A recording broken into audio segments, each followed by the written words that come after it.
Hi, this is William Ramsey. Welcome to William Ramsey Investigates. On tonight's show, we have attorney Paul Morantz, who litigated against coercive groups. One of the main subjects we discuss is the group Synanon, started by Charles Dieterich.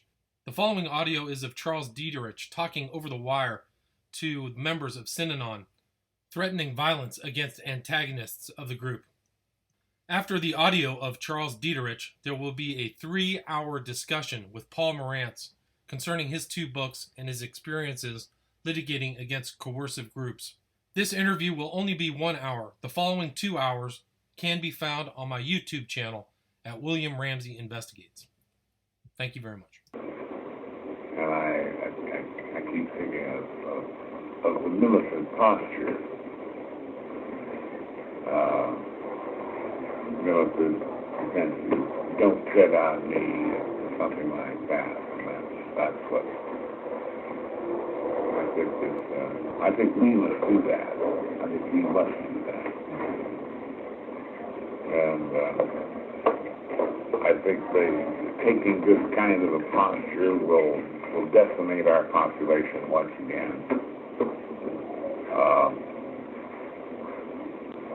Because it means doing something, which is, doing something different, which is the most frightening thing in an other-directed society, other-directed mentality, being at all eccentric. And I think it will decimate our population, which will be good. There are lots of people who don't know who they are yet. Some of them are in Synanon, not too many, but they're looking for an aggressive, militant, religious posture, not lying down with the man, and not passive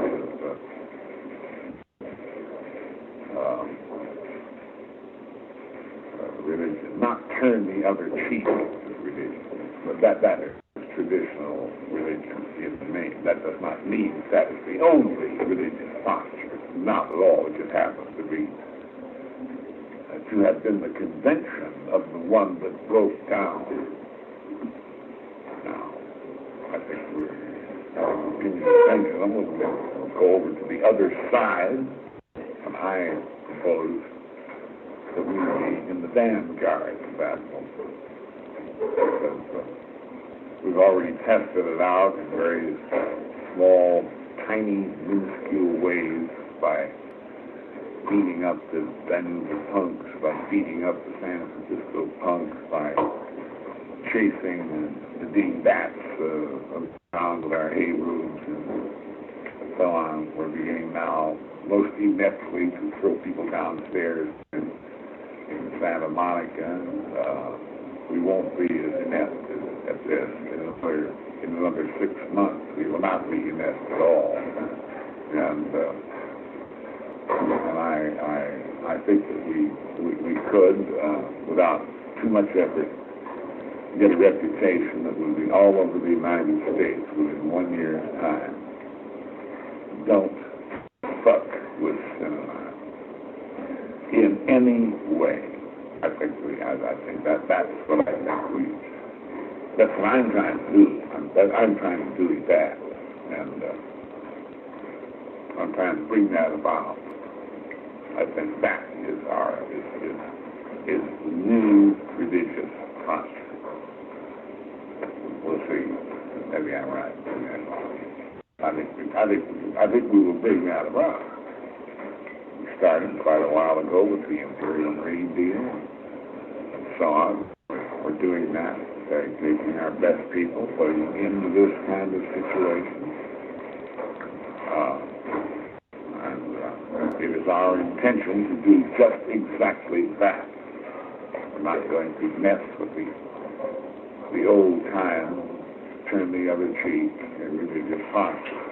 We're going to, our religious posture is, don't mess with us.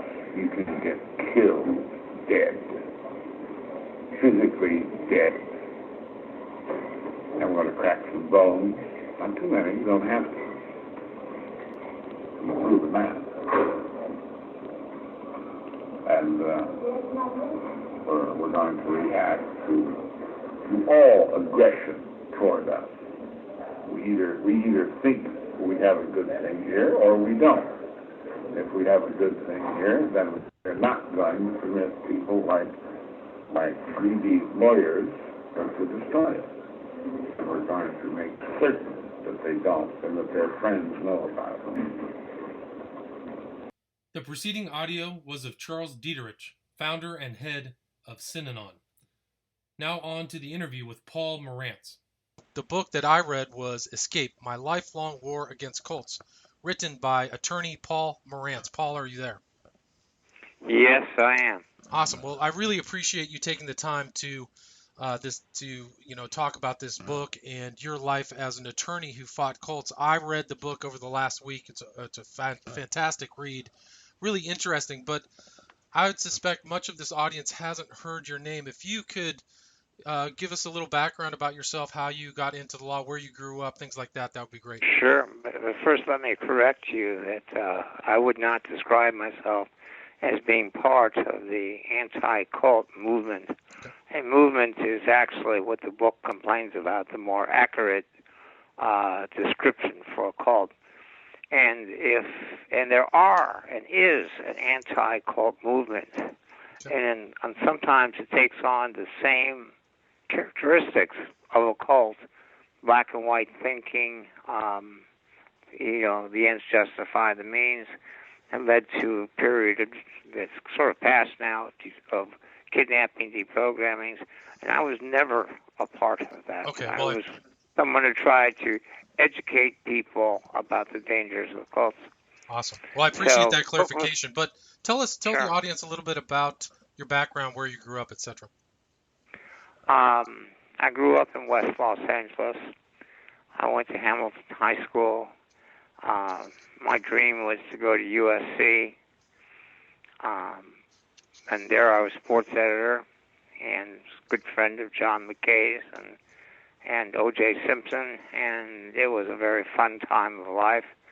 I decided that I wanted to be a writer, and I thought that's what I was going to do in life, but it was so much fun at USC. I went to law school so I could hang around another 3 years, Gotcha. This was like 1967 to 68, we're still talking about, the time of, the revolution, girls in short skirts, and it was just a great time to be a teenager and be young. You didn't want necessarily to have it in quickly. Gotcha. Well, that makes sense. I mean, the law students on a campus are kind of like the big men on campus too, right? Oh, yeah, somewhat. I mean, there was a certain group of undergraduate girls that always managed to study in the law school library, and when we walked in, we could identify them and their presence by their perfume. Gotcha. That's interesting. Well, tell us a little bit about what happened when you graduated from USC. How did you kind of get started in these cult-related cases? Well, you first have to start with, personality. Put it in contrast, in 2011, in the book you read, I was very concerned at that point about the type of movies that were being made at that time, which centered on the bad guys as being the heroes, and worried about what effect that would have on future generations. Although it seemed as fast as I wrote that, the movie swung back to doing movies about heroes again. But I grew up at a time in the 50s that you saw television, you saw John Wayne. A big thing in my life was when I was 9 years old, watching the episodes of Davy Crockett and Walt Disney's Wild World of Color. And all those things had sort of great effects on me. And I remember seeing the Audie Murphy story. If you know who Audie Murphy is. He was the World War II military fighter, is that correct? Yes. And so these were my heroes. And yet I never felt that I could be a Audie Murphy type or a John Wayne. And I certainly wasn't a match for Davy Crockett. although he was the one I admired the most because he had these principles, be sure you're right and then go ahead. Right. And so when the big thing was when Al Pacino played Serpico in the movie Serpico, Yes. I must have watched that 3 times, read the book, and I felt that I could do that, and that I probably would like doing that, and that what Serpico did was it wasn't a physical, he's going out and attacking the Indians. It was, he was gathering the facts and bringing the evidence, and no one could make him quit, Right. even if he lost his girlfriend, everything, and so Serpico was sort of became my idol, and it was always sort of in the back of my mind that if I was ever placed in a situation that he was and had that type of information, I would do the same thing that he would do. Gotcha. And I guess that the first incident, when I was 26 years old and I was a public defender, we had this crazy judge, Noel Cannon, who was locking people up and locking me up. And she carried a Derringer in her purse, and her name was Noel Cannon. We used to call it Cannon's Law. She even made Time magazine saying that all the lawyers were intimidated by her. And when she locked up one of my clients to get back at me because I ran an appeal to get him out of jail when the investigators had actually cleared him, and she had him locked up. And at that point, I began to do investigation on her and prepare a report to show that she knew that his case had been dismissed and that he had been cleared when she locked him up. And that led to a hearing eventually in which she became the 3rd judge in California to be removed from the bench. Interesting. And I think that sort of cemented my personality, so to speak. Gotcha. Then I had success in writing, and I'd written a story that was being published in Rolling Stone. I'd written some other stories published in West. I had an agent, I had people wanting me to write books. I was starting to work on a screenplay, and I thought this is where I wanted to go in life. Right. And that was about Jan and Dean, right? Jan and Dean? Yeah, about right. Jan and Dean. Gotcha. And so then the strange thing happens is that through a Skid Row alcoholic named T.B. Renfro makes a phone call from Golden State Manor to a liquor store operator in downtown Los Angeles. They weren't allowed, the Skid Row alcoholics, to use the phones, but one nurse let him make a call, and he said to the operator that I'm being held prisoner here. He called my brother, and I managed to get hold of a nurse at the place, and right. she confirmed to me that there was a whole series of Skid Row alcoholic people that she believed there was no reason for them to be there. It was a mental ward, and that they had been brought strangely by this man named Weldon.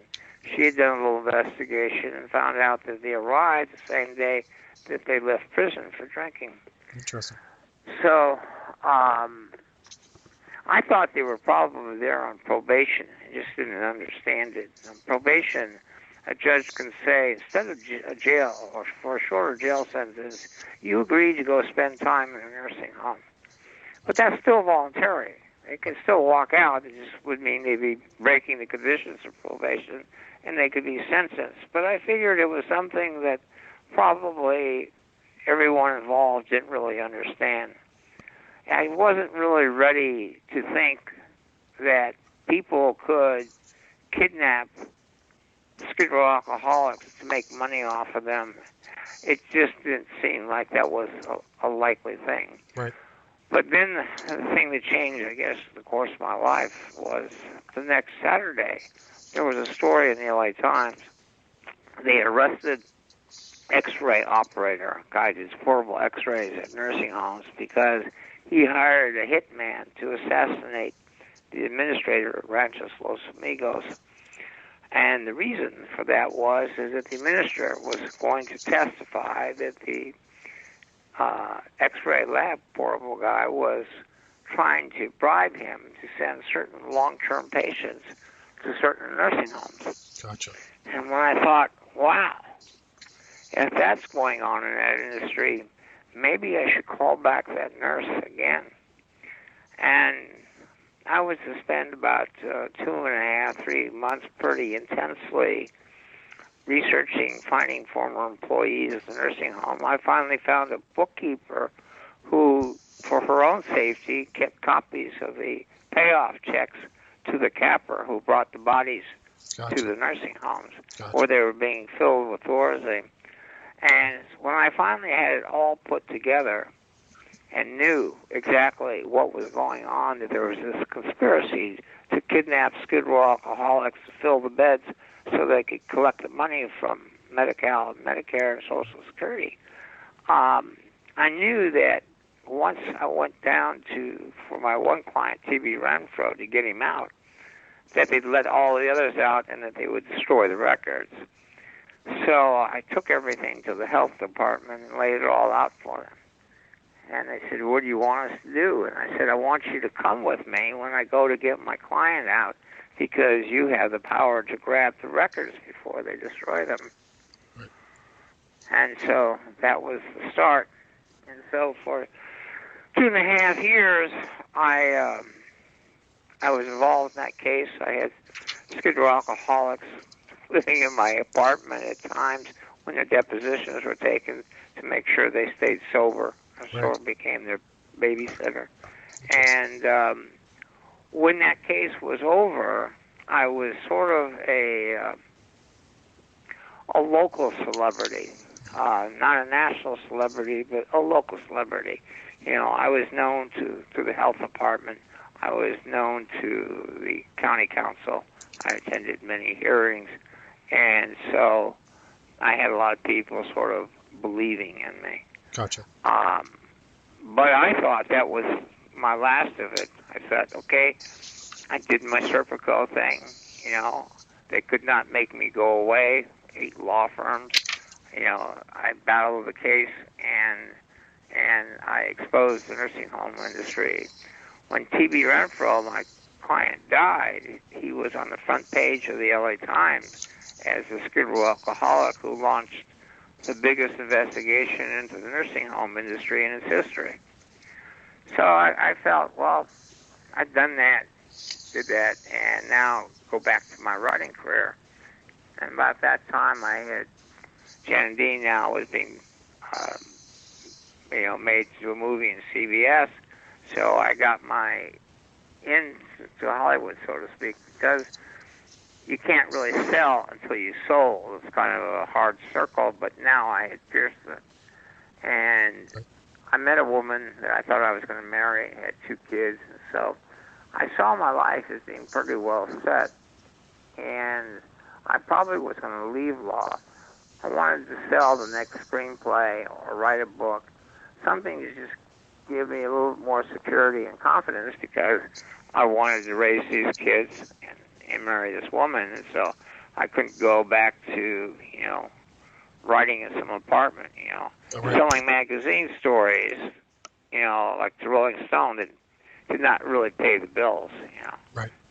Unless you went on staff, and I don't think I would have wanted to do that. So I took a job at a law firm and was living a pretty normal life and thinking probably that that's what I wanted. Meanwhile, in 1976, I think it was, this woman, Frances, met Ed visiting from Los Angeles and Georgia. Ed worked from Western Union. Now, Western Union, for all the youth out there, this was long before the internet and email. Right. People sent messages, believe it or not, by Western Union. It's long ago, past history. It'd be like getting the original printing press. Right. But Western Union was still going in '76, and he fell in love with her and married her, brought her back to Los Angeles. And she had some history of emotionalism after she broke up with a boyfriend, and now she lost a job, and she was having unfounded fears about her husband, and he might want to leave her, that she wasn't holding up the marriage. She had unfounded fears that something bad was happening to her parents. She was becoming moot and sitting in a chair while they're all watching Laker game. Tears were rolling down her cheeks. And Ed decided to take her to the UCLA neuropsychiatric the next day when he got off work. But in the morning, he dropped her off at Venice Family Planning Center to see if she could get a tranquilizer.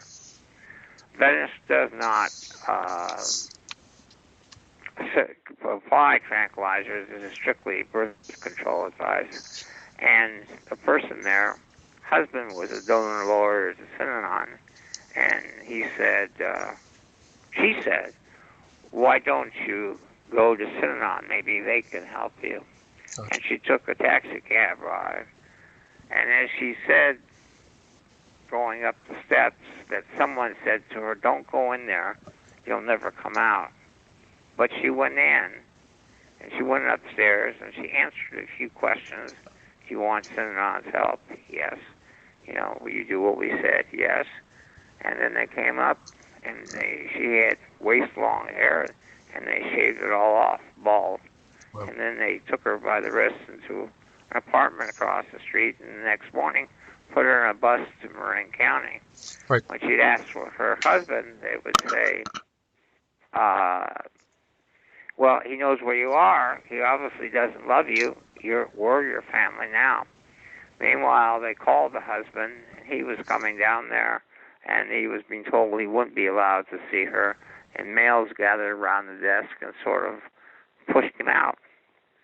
And he then began writing letters to the president, to the press, to senators, went to the police, everyone, and couldn't believe it that he's not allowed to see his wife. And she walked into the original Synanon Center. That's the Del Mar Hotel. The Del Mar Hotel, just for people who don't know, is a big building that housed Synanon just south of the Santa Monica Pier in downtown Santa Monica, right by the ocean. Just wanted to get that. Yeah, it was, I think, built in the 1920s or something like that, and it was actually during World War II, it was taken over as a military headquarters. And then after the war ended, it went back to becoming an elite club for the young and rich to go to on the beach of Santa Monica. Young stockbrokers and attorneys and professional people. And but it wasn't making enough money, and Synanon was able to purchase it in '67. Gotcha. So this woman was taken up to another Synanon, and that's Synanon, their place somewhere in Marin County. Right, gotcha. Right. It was a much bigger facility. They were building a city in Marin County. So Ed ran into a former girlfriend, accompanied by her current boyfriend, and he told the story. And her current boyfriend said, I had a neighbor who got all these guys out of nursing homes, and maybe he can get your wife out of Synanon, and gave him my number. Gotcha. And so when I came in that next Monday, after spending a weekend with my woman and her kids, there was a phone call that Edwin called, and I telephoned him, and he started crying. He was just crying his eyes out. And somewhere in all the tears, I said, stop crying. I'll get her back. I guarantee it. And that was the start. so that was the start. Can you talk a little bit about Synanon, the organization itself, and the kind of the head person who started Synanon, Charles Dieterich? How much detail do you want? Well, I mean, just the audience, I suspect, I didn't know anything about Synanon before I had read the book. I knew a little bit about it through one of its offshoots, but I really at didn't one know. time, I suggested when people were talking about making a documentary to call it the cult that time has forgotten. I see. It's amazing to me. It's like, of course, I meet people who don't know who Patty Hearst was, but it still amazes me that how fast Synanon has, because it was a big story. It was a really big story. It occupied the headlines of newspapers and magazine features from its conception in '58 to its end in 1991. Right, for one period of time, when they tried to kill me, it was the biggest story in the country. Wasn't And Synanon then, like a massive landowner? They owned tons of property in Santa Monica. Isn't that they were true? the biggest landowner, Santa Monica landowner. Gotcha. And they were worth in the 70s about $33 million, which just, Jonestown was by comparison, I think, was $6 million. Gotcha. And of course, Jonestown occurred 6 weeks after Synanon. Yet history has gone on to always repeat and tell the story of Jonestown, but Synanon was actually far more dangerous. Jonestown erupted within and exploded with a massive suicide, which has happened many times in history, and was to happen, after Jonestown. What Synanon is that they developed a hit squad that went out and attacked people from the West Coast to the East Coast. There was 3 attempted murders, and from their own documents, I'm able to put together about 88 beatings, physical contacts. And it was an organization that had political connections. Dietrich was offered, and his wife were offered posts by our current governor, and back when his first time he was governor in the 70s, and he was, the subject of 4 or 5 books. They made a motion picture on Synanon, Columbia Studios, with Edmund O'Brien playing Charles Dietrich, the founder. Talk a little bit about Dietrich and what, not just the Imperial Marines, but what they kind of instituted and what they believed they could do for the individual. Well, let me say something about, just a comment about what people believe. In destructive cults, and it's defined a destructive cult as generally where the people are the servants of the organization rather than the organization existing to serve its members. And usually the leader is sociopathic and has no problem controlling people's lives and directing them to do their bidding. Now, the way that they get them to do their bidding is that they create a belief system or a set of beliefs or change it and then convince the followers, and that's the motivation, or the carrot with the stick. But in 95 or more percent of the time, the leader doesn't actually believe the beliefs. He's just creating them as a sales pitch. And I would apply that to every case that I know of. So that was interesting that in your book you stated that even though the cults changed, you felt like you were fighting the same person. Yeah, that's true. I felt like I was fighting the same personality over and over again, whether his name was Charles Dietrich, Werner Erhard, L. Ron Hubbard.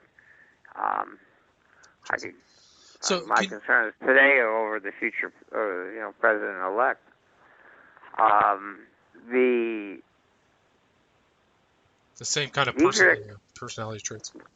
Yeah. I mean, a lot of things the president-elect said I've seen come out of the mouths of cult leaders, including saying I have a movement I will, bring back waterboarding and a lot more. And I want to hold rallies where everyone comes out and cheers me. These are, things that Well, cause those are great similar to the concern. things that Dieterich did in Synanon, right? Didn't he have like attack groups and he used to It, speak it, over the wire or something? Can you talk it's about it's that? it's consistent with George Orwell's predictions, and it's consistent with Nazi Germany. Yeah, I would say the first thing to explain about Dietrich is his childhood. He was born in Toledo, Ohio. His father was a salesman, and his mother was a stage pianist. They were upper middle class, probably,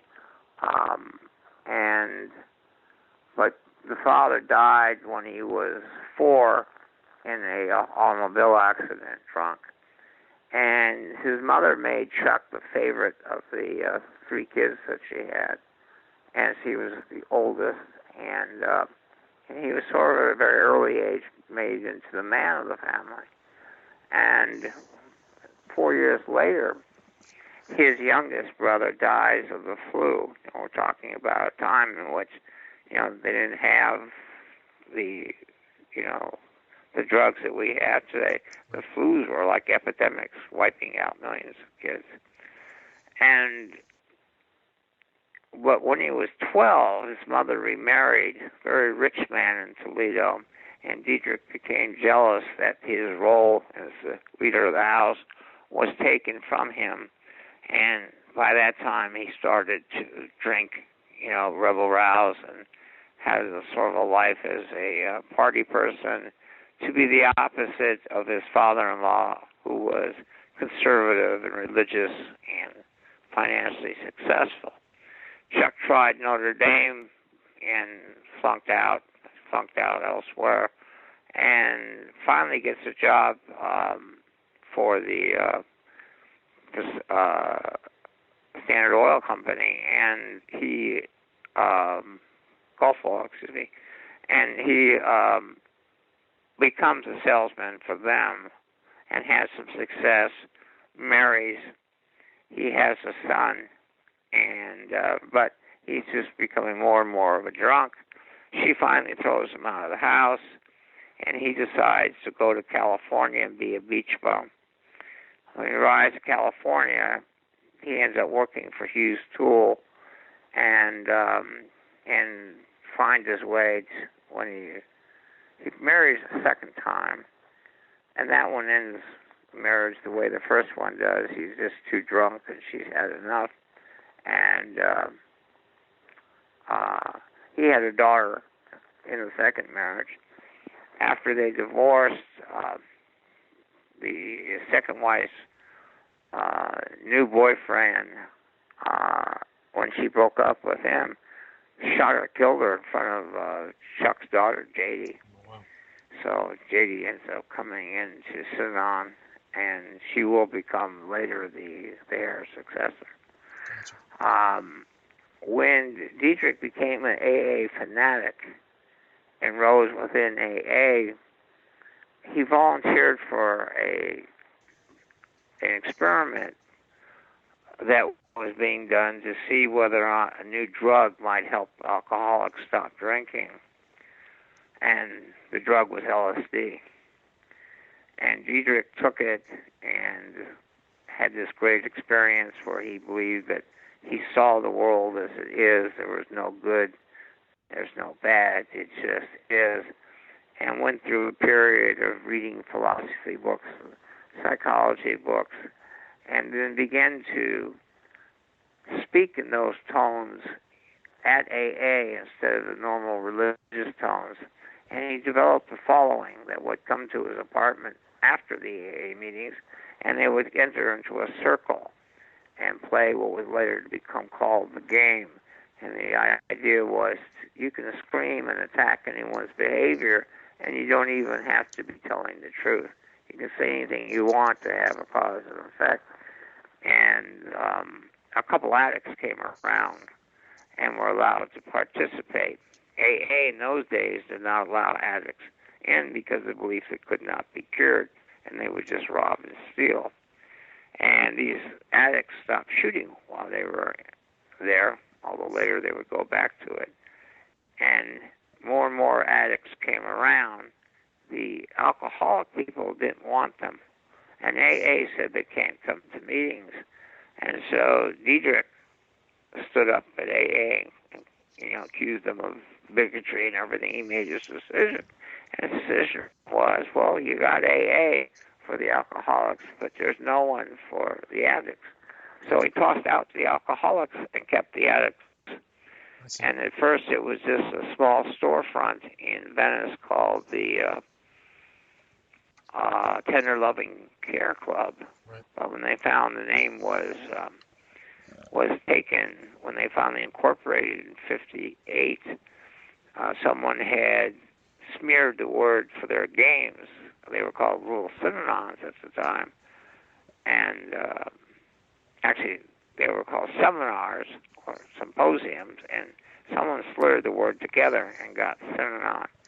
And Diederich spelled it in the sand, and the beach played with the words, and then he said it would look good on the trucks. And so in 1958, synonym was born. And Diederich said it would one day be bigger than Coca-Cola, right? Right. And a lot of people thought that, this was finally the birth of Camelot.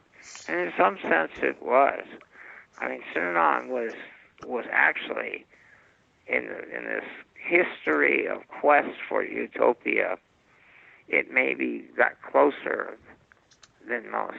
Interesting. It got to the tip, but, it's like if you read George Orwell or if you believe in his philosophies, mankind could never create utopia because he's too flawed.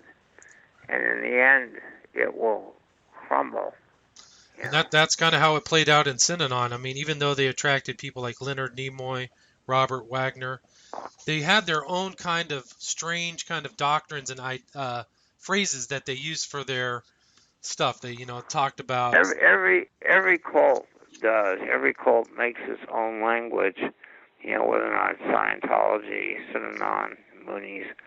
And Lifton, Dr. Robert J. Lifton, in his book on the brainwashing of the prisoners of war, said that everyone thinks they're becoming smarter because they're learning these new phrases and these new words. But he says it's actually reducing your capacity to think because your language is being reduced to small phrases.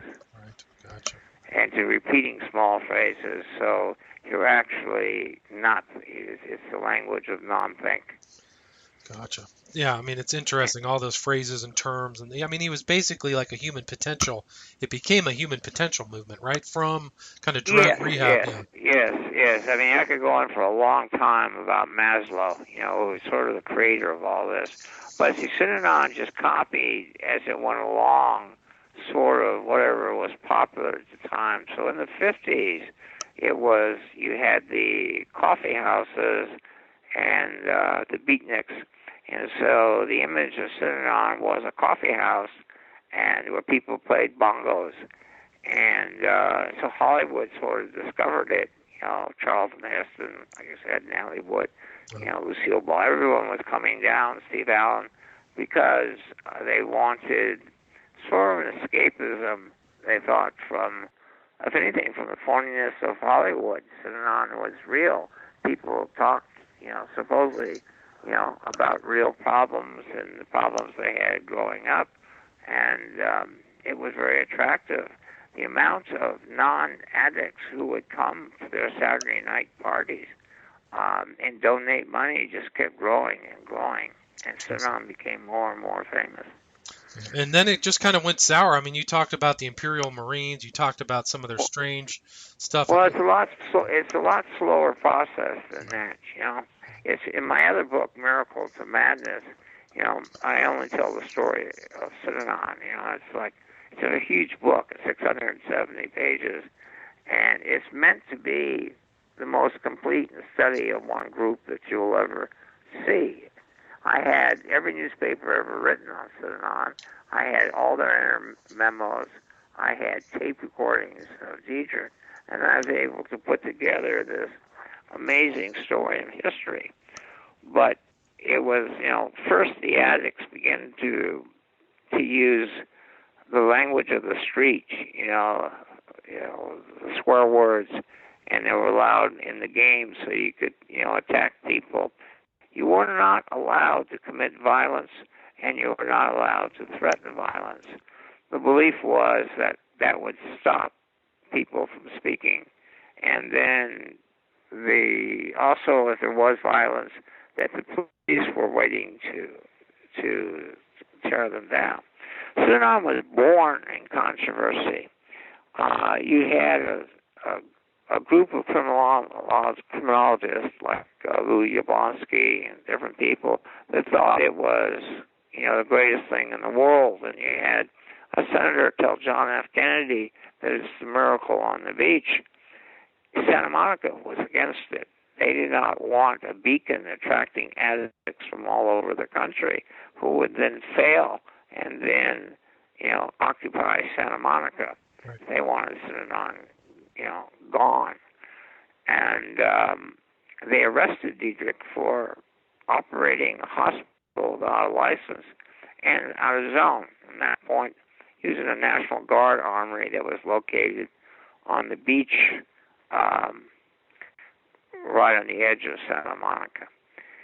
And Governor Brown Jr. signed a bill, Pat Brown Sr., his father, signed a bill in 1961 that exempted Synanon from health licensing under accepting the Synanon argument that the public had failed in curing drug addicts.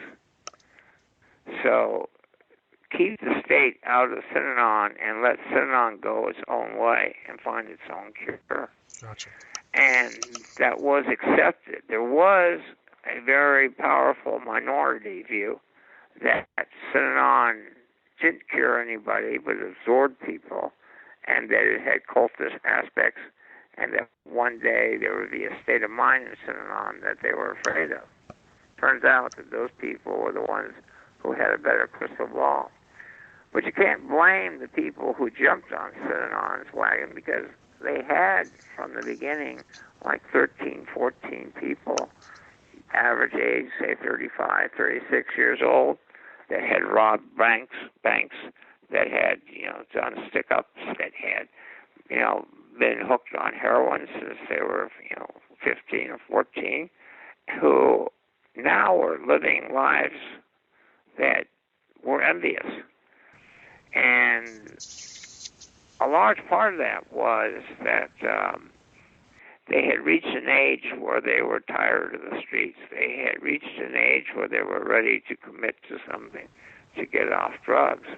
And then Synanon sort of made the discovery that, one is there was hope, because at that time in 1958, the idea that you could ever cure a heroin addict was thought to be impossible.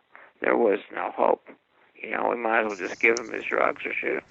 Gotcha.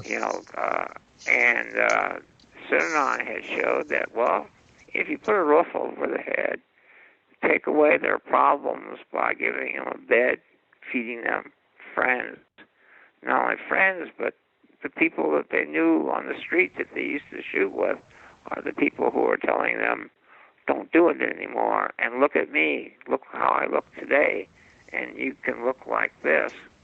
And so there was, a discovery. Right. So Now, they were able to cure people, but how did Synanon kind of generate its funds? Well, they had people donating. They had the game club. And then Diedrich was a pretty smart businessman, making some deals on property. A gas station company let them buy some gas stations that they ran. But the biggest thing was they got a stamp machine that allowed them to stamp products. So this was your promotional items for big business So you would go to, say, a Fortune 500 company and say, here, order your giveaway pens with your name stamped on it, but also stamped on it would be Synanon. And the message was, if you buy from us, not only do you get a tax write-off, but you save a life. And that was a pretty big sales pitch, and that brought in, eventually they'd become the second largest supplier of promotional items in the United States. All right, so it was like merch or something like that is what And they and there were always businesses, and then, as they developed more and more businesses, the changes in Synanon came in 1966. Diedrich actually saw Synanon as a failure. The actual percentages of people staying off drugs, no one really knew, but from what they could piece together, it was, maybe 3%, 2%. It just wasn't succeeding.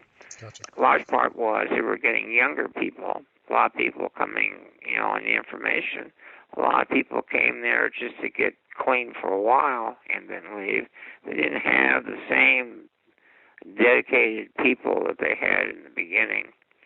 And so Diedrich saw it as a failure. It's funny because I don't. I think it was more successful than he thought it was. But he then began to recruit the squares. Squares were non-addicts, and he saw them as what he needed to run the businesses and to develop it into utopia and to create the new society. And for this, he developed the Synanon trip, which was a process that I believe that Warren Earhart copied when he made the S training. The idea that you come for a weekend, you're not allowed to sleep, you use a lot of meditative states, people are attacked verbally, shown to be, that they're assholes, and the message being applied that there is hope, and that is total commitment to Synanon. And so through the trip experience, squares were then sucked into Synanon. They would turn over all their money and their wealth. And it's very interesting, both with Jonestown, with Synanon, and a lot of these groups that started helping poor people. That really changes in them where they became sort of crazy and violent is when the middle class started entering. Interesting. And, it's kind of interesting. It seems to be a common thing. But the people from the middle class, some of them are coming because they want the power. Gotcha. Who are these people? Most of them are good people, but they're just lonely. They're unhappy. They don't particularly like freedom. They want someone to carry a big stick, a big daddy, and tell them what to do and how to live, and give them their meals and their jobs and their friends, and most of all, give them a purpose in life. Gotcha. And that is always a large part of the population at all times in history. That's why we have cults over and over and over again, Right. is because you have this group of people, and they do live better and happier in such environments. The trick is to keep it from going bad. Well, in Synanon's case, Diedrich in 1967, he said there's no more graduation. No one ever leaves. This is a cradle to grave. That's why a lot of people think that the Eagles song "Hotel California" was actually written about Synanon. That's interesting. So how did the Eagles know? How did the Eagles know about Synanon? Well, everyone knew about Synanon. I'm telling you, Synanon was big news. And and also there's this connection between jazz and musicians and Synanon because those are the people get hooked on drugs. So a lot, musicians and jazz musicians went into Synanon. But from this period, they never came out. So that to leave was no longer allowed. The idea was that Synanon was a failure, and that the only way that someone stays off drugs is to stay here forever. Gotcha. What do you think that Synanon's peak membership was? About 1800, 2000. That was what, in the mid 70s, early 70s? Yeah. And what? It just kept steadily growing each year. In the 60s when he closed it, it was probably about 580, something at that time. But when he built a city in Morantz County where it could be a cradle of the great society, he instituted containment. And containment meant that you don't leave the facility. We have our own movie theaters, we have our own restaurants, we have our own food, all entertainment is here. You don't associate with non-Synanon people. You don't leave unless you're in a group of people that go out together. And containment was basically the death of Synanon. Because now in a world that's contained, you now got George Orwell's 1984. You've got the wire, the speakers, the public address system. But Diederik is now surrounded by yes men. Nobody who will say no to him. And everyone will reinforce his any idea. And no one's having any source of information or contact other than Synanon. Synanon in the wire. So Can you explain what the wire was and how that functioned? They set up speakers all throughout. They had, later they built a city in the Badger Mountains in Visalia, and then one in Lake Havasu. And the wire was a broadcasting system. It was a radio station, and it was 24 hours, and it was in all the bedrooms, all the hallways, the bathrooms, and, Diederik could patch in with a microphone and speak any time. And then there was always your DJ who would be playing news, and they would play over tapes of Diederik speaking, and eventually the major conversation on the wire was the enemies and getting the enemies. Gotcha. It was 1984. Everyone says when 1984 arrived, they said, well, it never happened. Orwell was wrong. The fact is it happened in 1977. Gotcha. And Synanon became increasingly violent around that time too. Is that correct? Synanon commenced violence in 74. And I can tell you how that happened if you want. Yeah, please do. The IRS, because of the squares moving in, began to challenge the idea that Synanon was a charity and should be not have to pay taxes if they really were running businesses and supporting a lifestyle. And seeing this battle coming, Diederik and his law people, Dan Garrett, Howard Garfield, they plotted together and decided that the way to keep their tax status was to become a religion. Kind of like Scientology. And it also, the same way Scientology, somewhat the same way Scientology came in. Scientology came into existence over a legal decision that said it was a fraud to make the representations that it would, of all its cures, that they could only make a religious representation of belief, but not scientifically. And so Dianetics ended, Scientology was born. In Synanon, it was, we want to not pay taxes, so we become a religion. Now, another thing that they did was, now up to this point, you remember Diederik's younger brother dying of the flu and the role he had as a small kid. Diederik walked away from his son and moved to California. He walked away from his daughter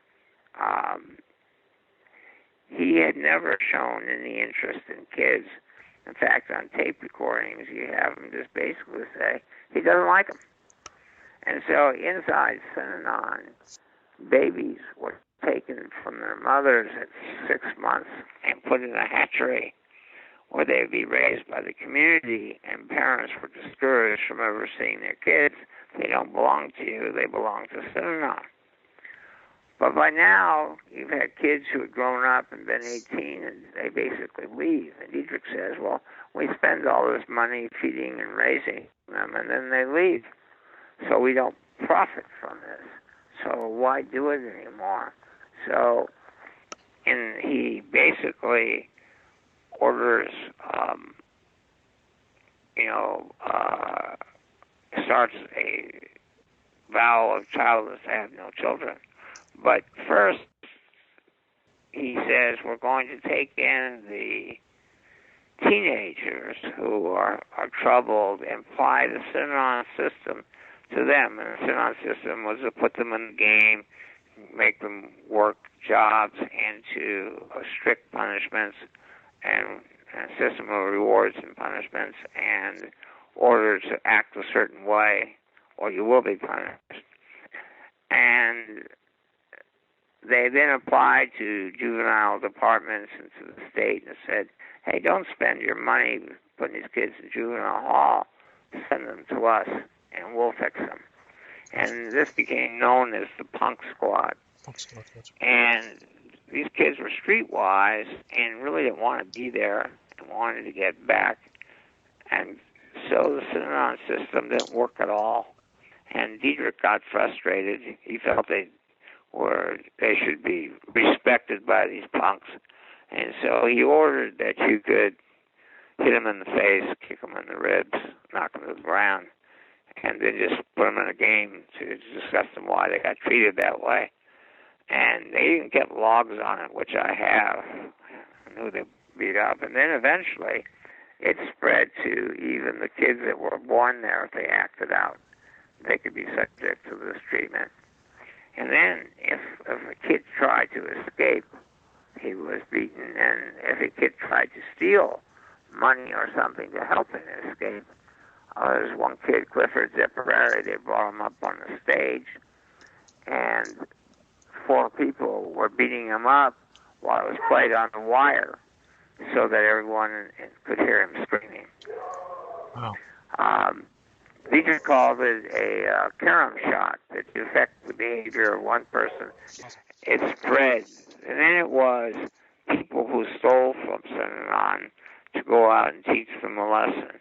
And from there, it was just a short jump to anybody who says anything bad about Synanon, anybody who does anything to harm Synanon. And then Dietrich trained the Imperial Marines as a hit force to go out and get the enemies of Synanon, which is seen as lawyers, the media, or anybody who would say or do anything against Synanon. And that's how it went from nonviolent to violent. Dietrich even announced it in a press conference in 1977 that the rule of nonviolence was no more. And you got caught up in the violence, right? Yes. Okay. Well, we'll talk about that. This is Paul Morantz. He's going to finish up this incredible story about his involvement or his knowledge of the cult Synanon in Santa Monica when we return on the next hour. Thank you. Hi, this is William Ramsey. We're back with Paul Morantz, attorney Paul Morantz. We're finishing up his discussion about Synanon, so he has some clips he'd like to play for the audience. Paul, do you have those clips? Yeah, it's 3 clips from 3 different groups, and if you don't believe that brainwashing exists, you may have a different opinion. You know, they say a picture's, worth 1,000 words. These 3 tapes may be more than my book because it's real. And so, first this is Jonestown, and the setting is before they take the Kool-Aid, and people are giving testimonials to Jim Jones, and one man says that he will lay down his life and but not his daughters. And then Jones gets the crowd to sort of convince him that he should kill his daughter, which he finally, if you listen carefully, he says that she'll die too, and then everyone starts celebrating. It's pretty hard to believe. When I used to teach at USC, I actually found that my audience, it was very hard for the students to listen to this tape, so I kind of warn you. Father went on and on into the night, his congregation scared and confused and worried. He needed them now even more. They responded often with shouts of praise and murmurs of amen, and lined up to come to the microphone to testify to their love for him and their love for socialism, a love so pure they would do anything to prove it, commit suicide, even kill their children. How do you feel about you may die tonight? Dad, from 68 to 69, the captain sent me to Vietnam to fight a war that I didn't know anything about. I had no principle to die in that war. You have saved my life so many times, Dad. Now I don't have no life of my own. I'm living on your time. I would die for you right now, Dad. I'm willing to face the front line with you right now. Thank you, Dad. Since I've been here, all I've seen is the beauty of socialism, and I feel that my life is fulfilled. And if death comes, it's no big deal to me because I've already lived my life just being here with the family. Thank you, Dad. Thank you. We were trying to light candles, not push buttons. I'm prepared to die for this family if I have to for freedom. Thank you, Dad.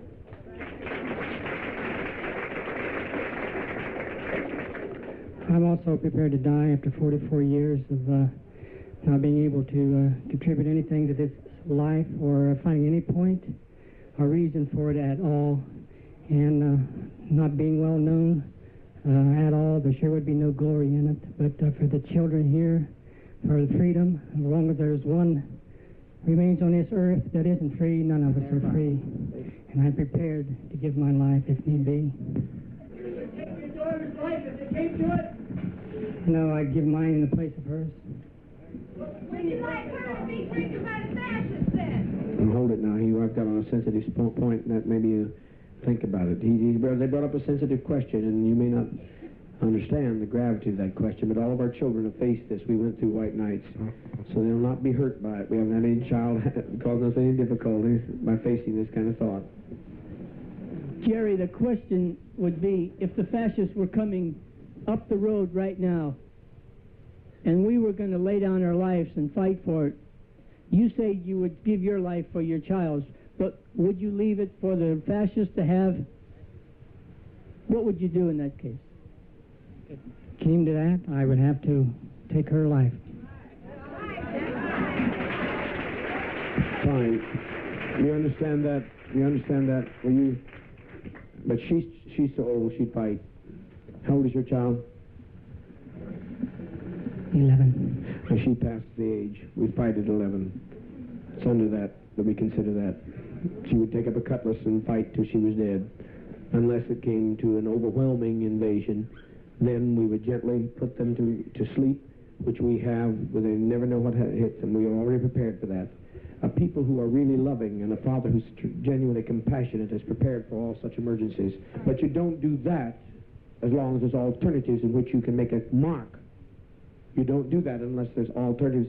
All alternatives are closed for you to make a mark against fascism.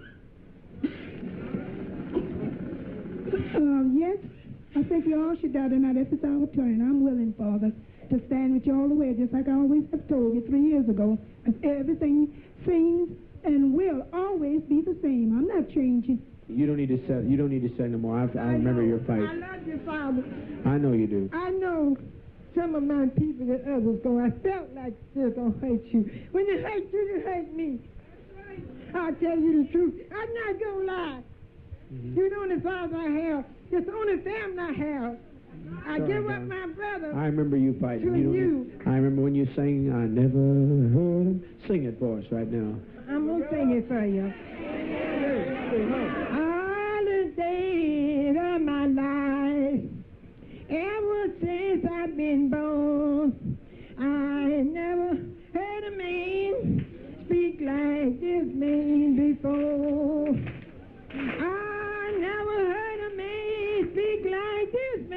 before. All the days of my life, ever since I've been born, I never heard a man speak like this man before. Come on, sing it. Ever heard a man speak like this man before? The days of my life ever since I've been born. Never heard a man like this man before. That's true. Wherever in the hell it's brought us on principle, it brought us on courage, and it brought us to the right place. I never heard a man speak like this man before. I never heard a man speak like this man before. All the days of my life, ever since I've been born. I never. Louder, louder. Clap your hands. I never.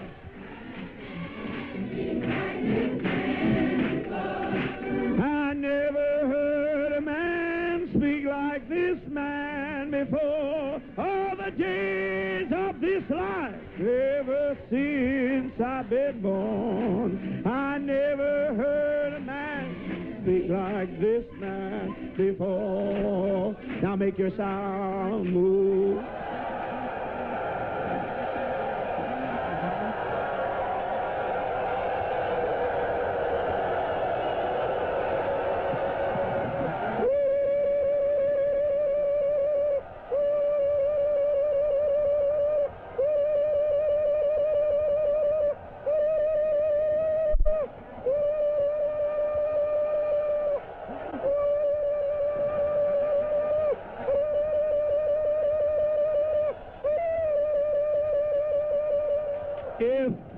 If by any chance you would make a mistake to try to come in and take any one of us, we will not let you. You will die. You will have to take anybody over all of our dead bodies.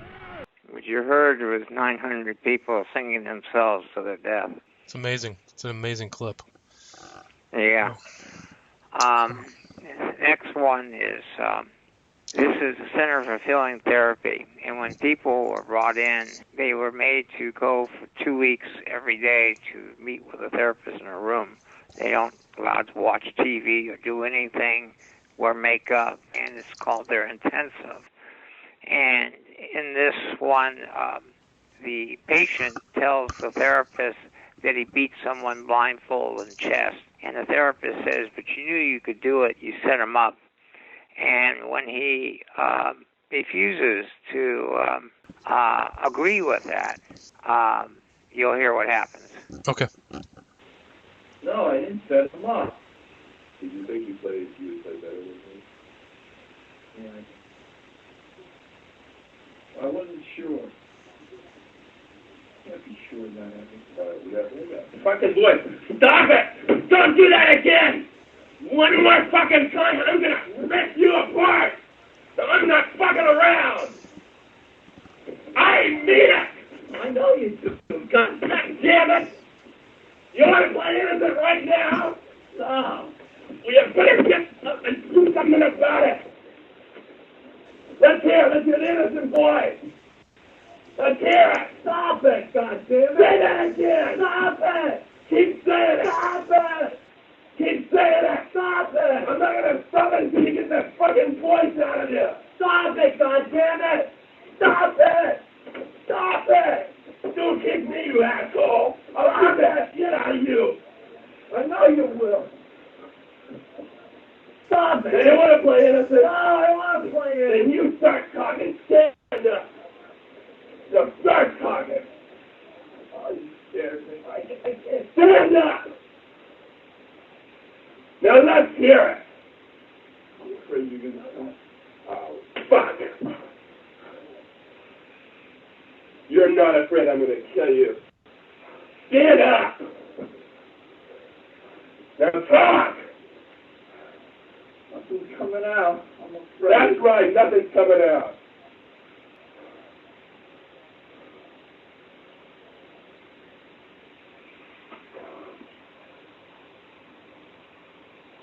Fredo, this is all the time you're going to do this.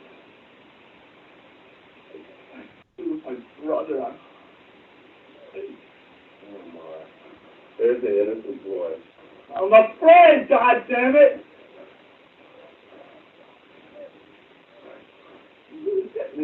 You really hurt me. I really hit you. I really hurt you. Because I don't take setup. Other people take setup. You set people up. If you set me up, you pay for it. You got it? Yeah, I got it. And I didn't know. Now, you talk about all the setups you went through yesterday. Start with Frank. The point of it is that the key to brainwashing is to get people to confess their sins. When this guy wasn't confessing in the way that they wanted, as you could hear, he was attacked and told that he's going to get it again. And now, at the end, he starts confessing and saying what they want him to say. Gotcha. And that's a clip from the Venice Center for Feeling Therapy. Joseph Hart, who actually was teaching at USC at that time, and they actually, when they started, they were teaching at Irvine and recruited a large part of their class to join the Center for Feeling Therapy. The person that you heard attacked on that tape stayed there for 9 years, therapeutic community. Remarkable. They controlled, who they lived with, who they could have sex with. They had to get permission to break up. They were assigned jobs. It was pretty amazing. And then now, cult of cruelty. This one here this was seized. There will be small islands. Second, this was seized by the LA Police Department on a search warrant at Synanon, and after the attack on me. Gotcha. And Synanon, knowing they were coming, had moved tapes out, cleaned it up, and they didn't really find anything, but as one officer was leaving, he spotted 3 tapes, cassette tapes, and a rubber band that had fallen behind the cabinet. And when Swan got home, it was labeled, "Don't fuck with Synanon," the new religious posture. And this was the key evidence to convict Dietrich. Okay. So here it goes. And I keep thinking of the militant posture. Militant defenses, don't tread on me, or something like that. And that's what I think we must do that. I think we must do that. And I think taking this kind of a posture will decimate our population once again. Because it means doing something, which is, doing something different, which is the most frightening thing in an other-directed society, other-directed mentality, being at all eccentric. And I think it will decimate our population, which will be good. There are lots and lots of people. We don't know who they are yet. Some of them are in cinema, not too many. But they're looking for an aggressive, militant, religious posture, not lying down with the man, and not passive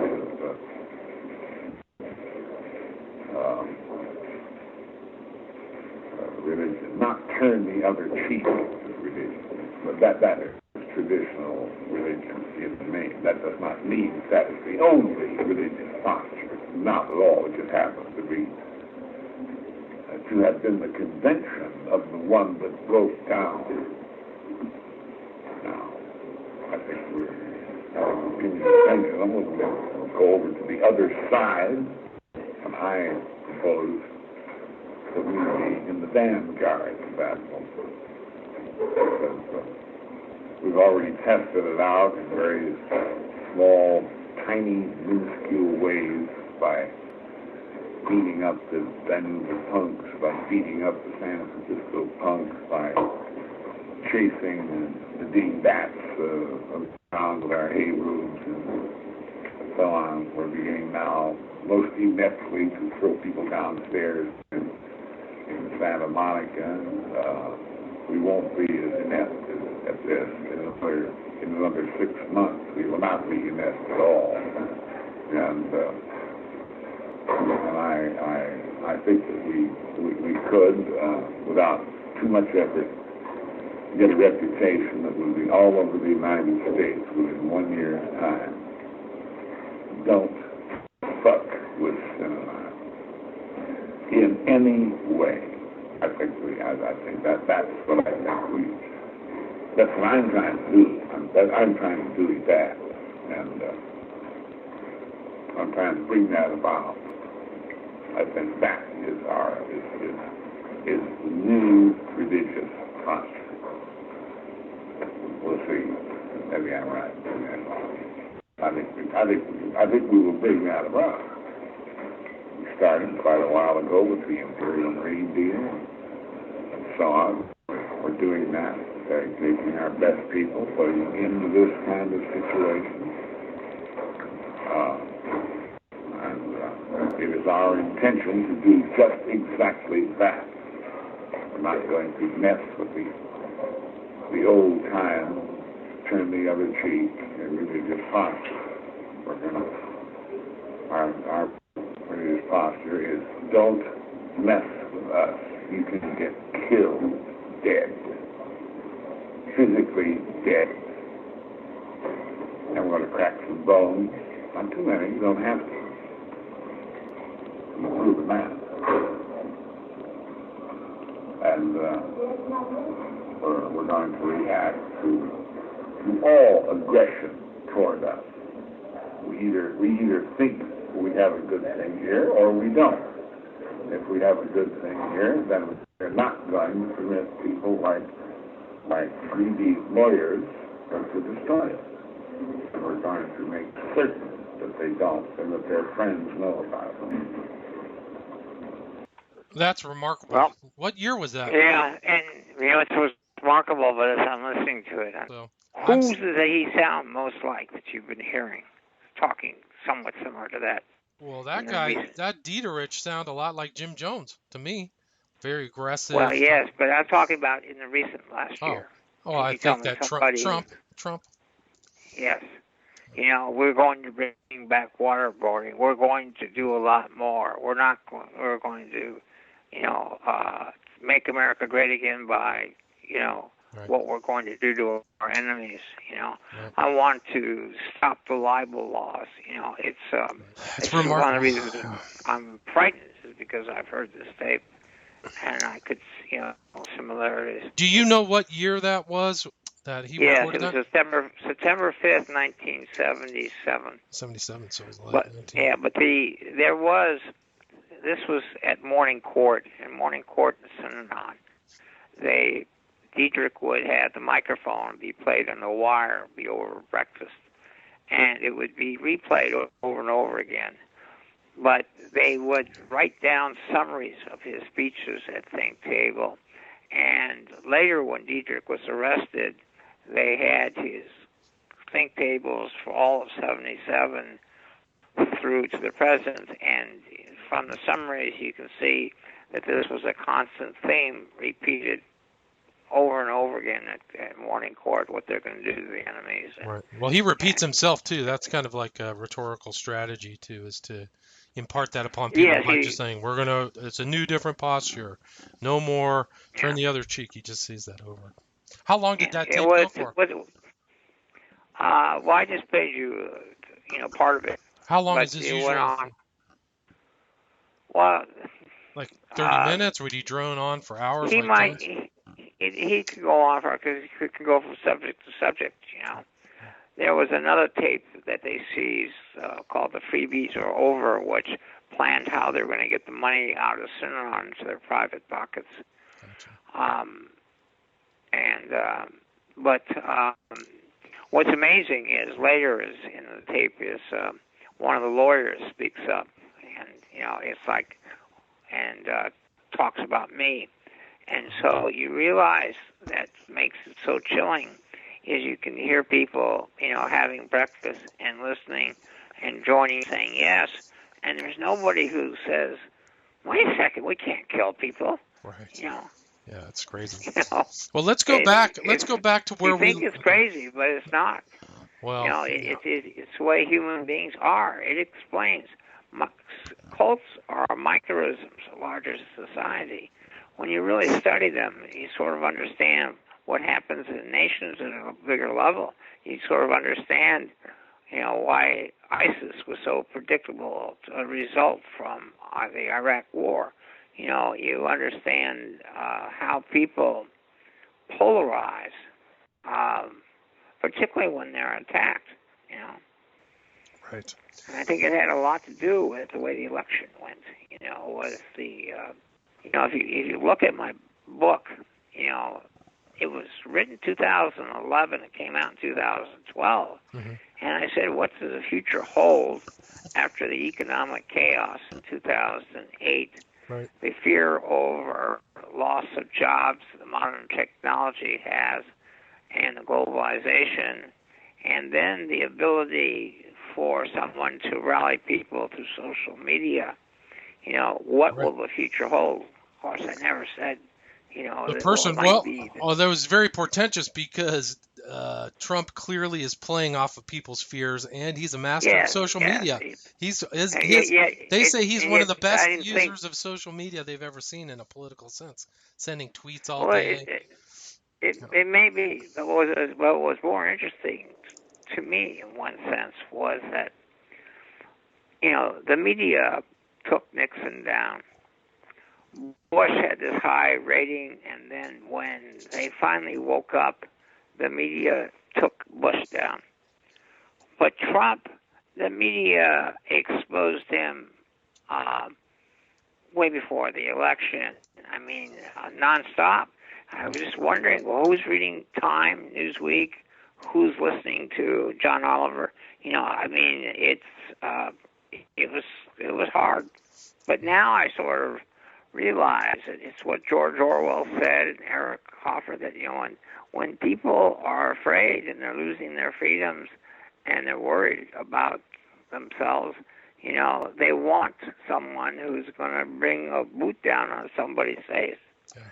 And that's been history. Actually, if you look at it, it starts before the president election. We're just not paying much attention. Greece has an election, and what sort of neo-Nazis come in and take over Greece and say we're not going to allow non-Greeks in here anymore. In Germany, the chancellor is getting in trouble for taking in too many Muslims. In British, what they did. So there's all sorts of signs worldwide that people are turning, And of course, in Russia, when democracy was given, but without much of a plan, the starvation and the lack of support, is ring this button. Yep. And so it's not actually, if you look at it, it's not really that great of a surprise. I just didn't think.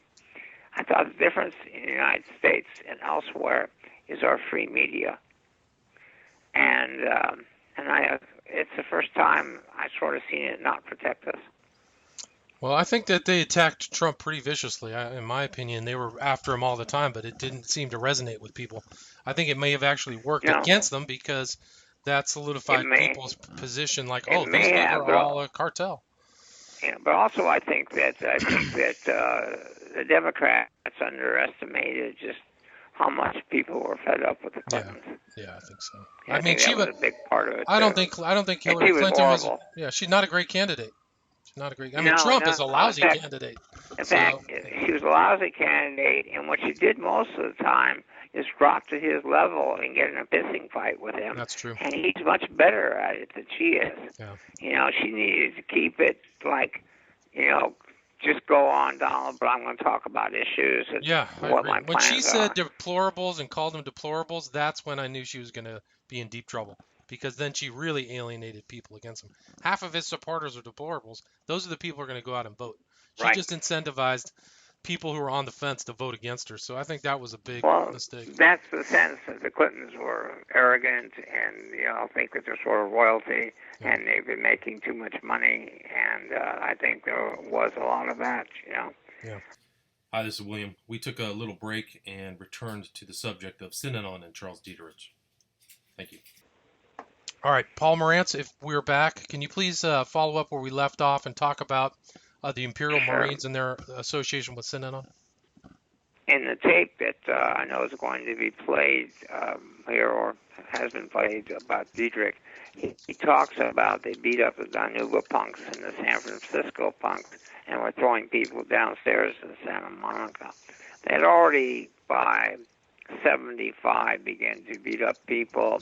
In Santa Monica, they took them down in the basement. And the Danuba punks were some young kids who managed to make the mistake of hitting Synanon post up in Visalia. And their car went running. When they came back to get it with some friends, the car had been moved on Synanon property. And when they went on there, the doors closed and people came out with clubs and handles and hospitalized the kids. And the same thing happened in San Francisco, and things like that also happened in Santa Monica. A kid slept in a van and sitting on a parking lot, so he'd go surfing in the morning. I think he was 17 or 18. And they surrounded the van, took him out, and beat him up. Later, two black couples in the same car came in looking for a parking space, and they were attacked, mercifully beaten. And Dietrich on the tape says we're going to get better at this. And so in April of 1977,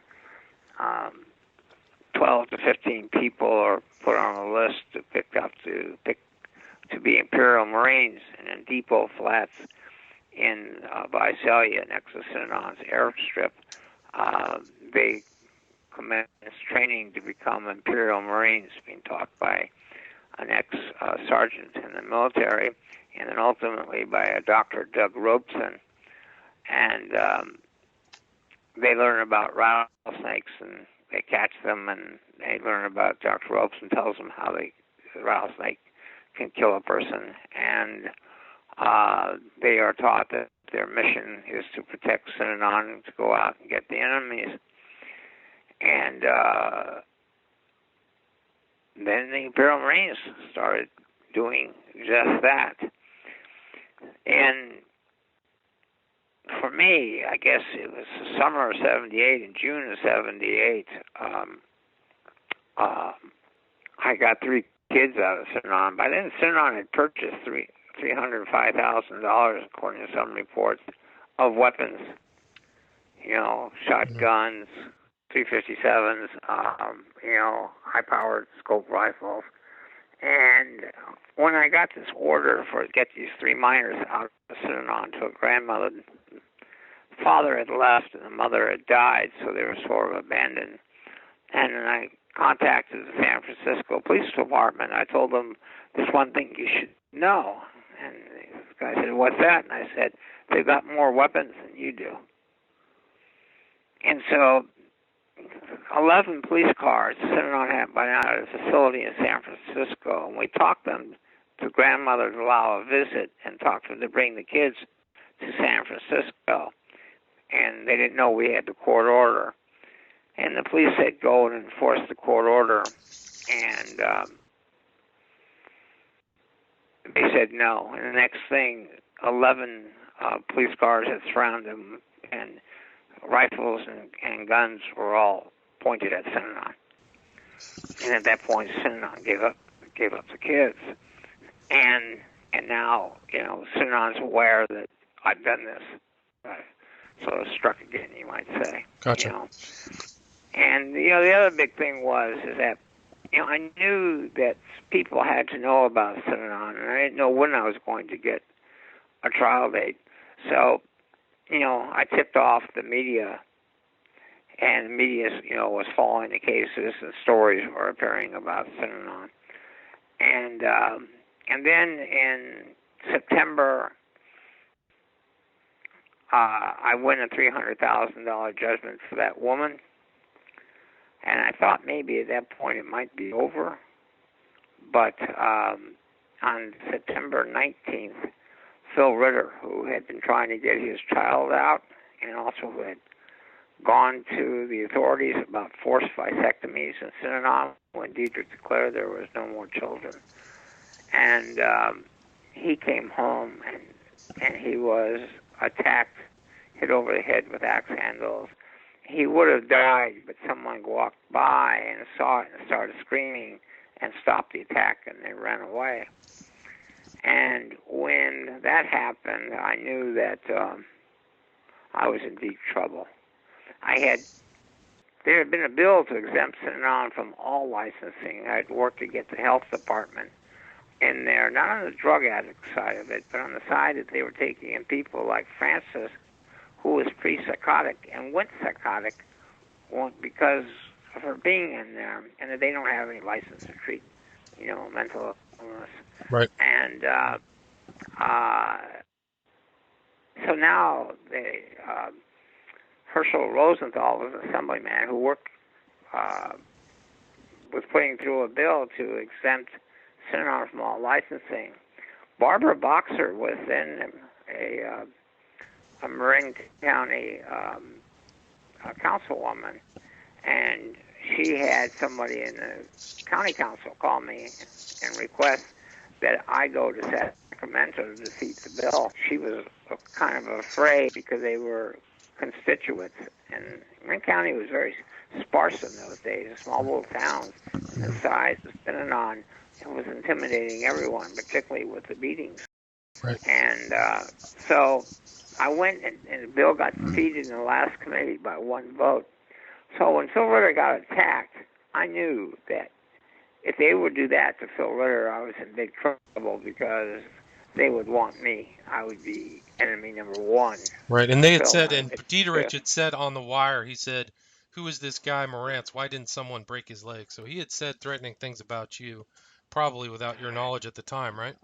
Well, I had heard that. People from who had been in Synanon and came to see me, told me he was saying things like that. So that wasn't really so much new news. But a former Synanon lawyer whose nephew was still in there called me and said, "Paul, I've talked to some people in Synanon, and they say that they're broadcasting your address on the wire." Wow.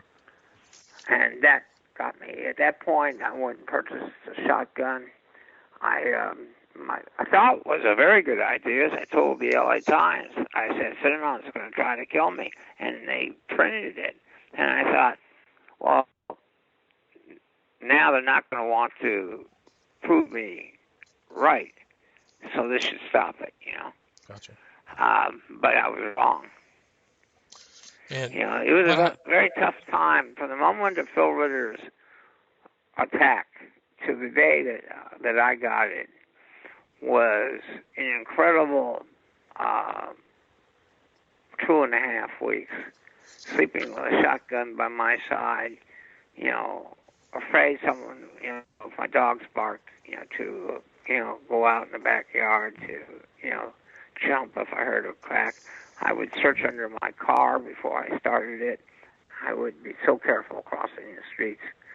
And I remember I told Dave Mitchell, who won the Pulitzer Prize for his coverage of Synanon, that if it looks like an accident, promise me that you'll never stop investigating.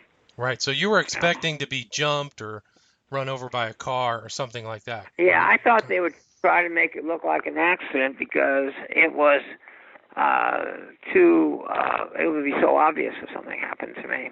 It would be like, be signing their death warrant, Right. And then what happened next? Joe Musico, who won Morantz, said, he'll blast me with a shotgun on the freeway, but someone else suggested putting rattlesnakes in my mailbox, and that's what they did. That's what they did. So you walked out to your mailbox in the afternoon. When did it happen? No, my mailbox was in the wall. I had returned from a meeting with a representative of the Governor Brown's office, Department of Justice, and it was that's to say the Synanon was trying to kill me. And by this time, a whole list of ex-Synanon people had signed a document about beatings and what was going on and gave it to the authorities because of what they did to Phil Ritter. So now there was starting to be this, maybe there really is something here. And they're meeting with me and LAPD intelligence, which I had just helped with EST. If you read that chapter. Yeah, I did, of course. In my book. Yeah. And so the same LAPD guys that had asked me to help them with EST, believed me, and they were there and had this meeting. And I came home from it and was tired. The World Series was coming on, and I just wanted to not think about it for a little bit. And I put my books down in the kitchen, and a few short steps in the wall is the mailbox in the wall. There's an outside, you open the lid, and in the inside of the house, you open the lid like a slanted shoebox, and the snake was coiled in there. Unfortunately for me, I was kind of vain in those days, and I didn't want to wear glasses. And contact lenses, they were just hard, not soft ones, and they kind of hurt. So sometimes I just didn't wear anything. I think that if my glasses were on order, if I had been wearing my contacts or wearing glasses, I think I would have seen what it was inside the grill, and I would not have gotten dead. But because it was blurry to me, I thought it was a scarf or an oblong package. You never would think a rattlesnake. And, of course, its tail was removed, so it didn't rattle. I still look upon myself as stupid, and people say, well, no one would expect a rattlesnake in your mailbox. But I should have expected a bomb. Seeing an odd package in there. I mean, I should have gone down real close and inspected it. And if it was an odd package, call for the bomb squad. Gotcha. It's pretty stupid for some. What happened after it bit you? How did you, you were lucky to survive. How did you save your life? Well, the first thing is when I came home, my border collies, Tommy and Devin, would greet me at the door, and then they would go out and play in the front yard, so I'd leave the front door open, and in about 20 minutes they'd come back, and then I'd close it. Well, they heard me scream, and they were coming charging full speed back to the front of the house, and the snake had recoiled on the floor, and so I had to risk getting bit a second time to get sort of over the snake and shut the door on my dogs. And then I used to study when I was in elementary school, sort of herpetology as a hobby. I used to catch lizards and things, and I sort of knew that I was supposed to get ice. I knew I had to stay calm, and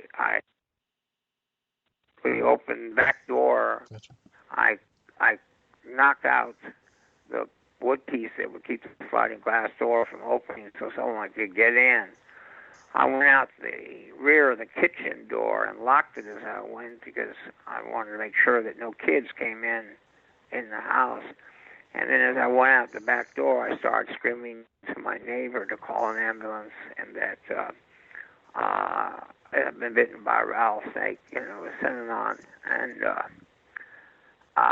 apparently I was in the street pretty much screaming, and people came out and they laid me down and put blankets over me. And as with luck would have it, one of my neighbors at the college he was at, he had just taken a course on what to do in a rattlesnake bite. Wow. And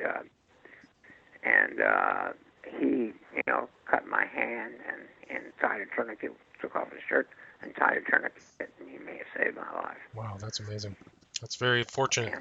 Very fortunate. So back then, that was a big story in the local news and the media, correct? Yeah. In fact, I remember, they didn't have enough anti-venom at Santa Monica Hospital. I got 3 vials and then was transferred to USC, which was a snake capital, actually, of treatment in the world at that time.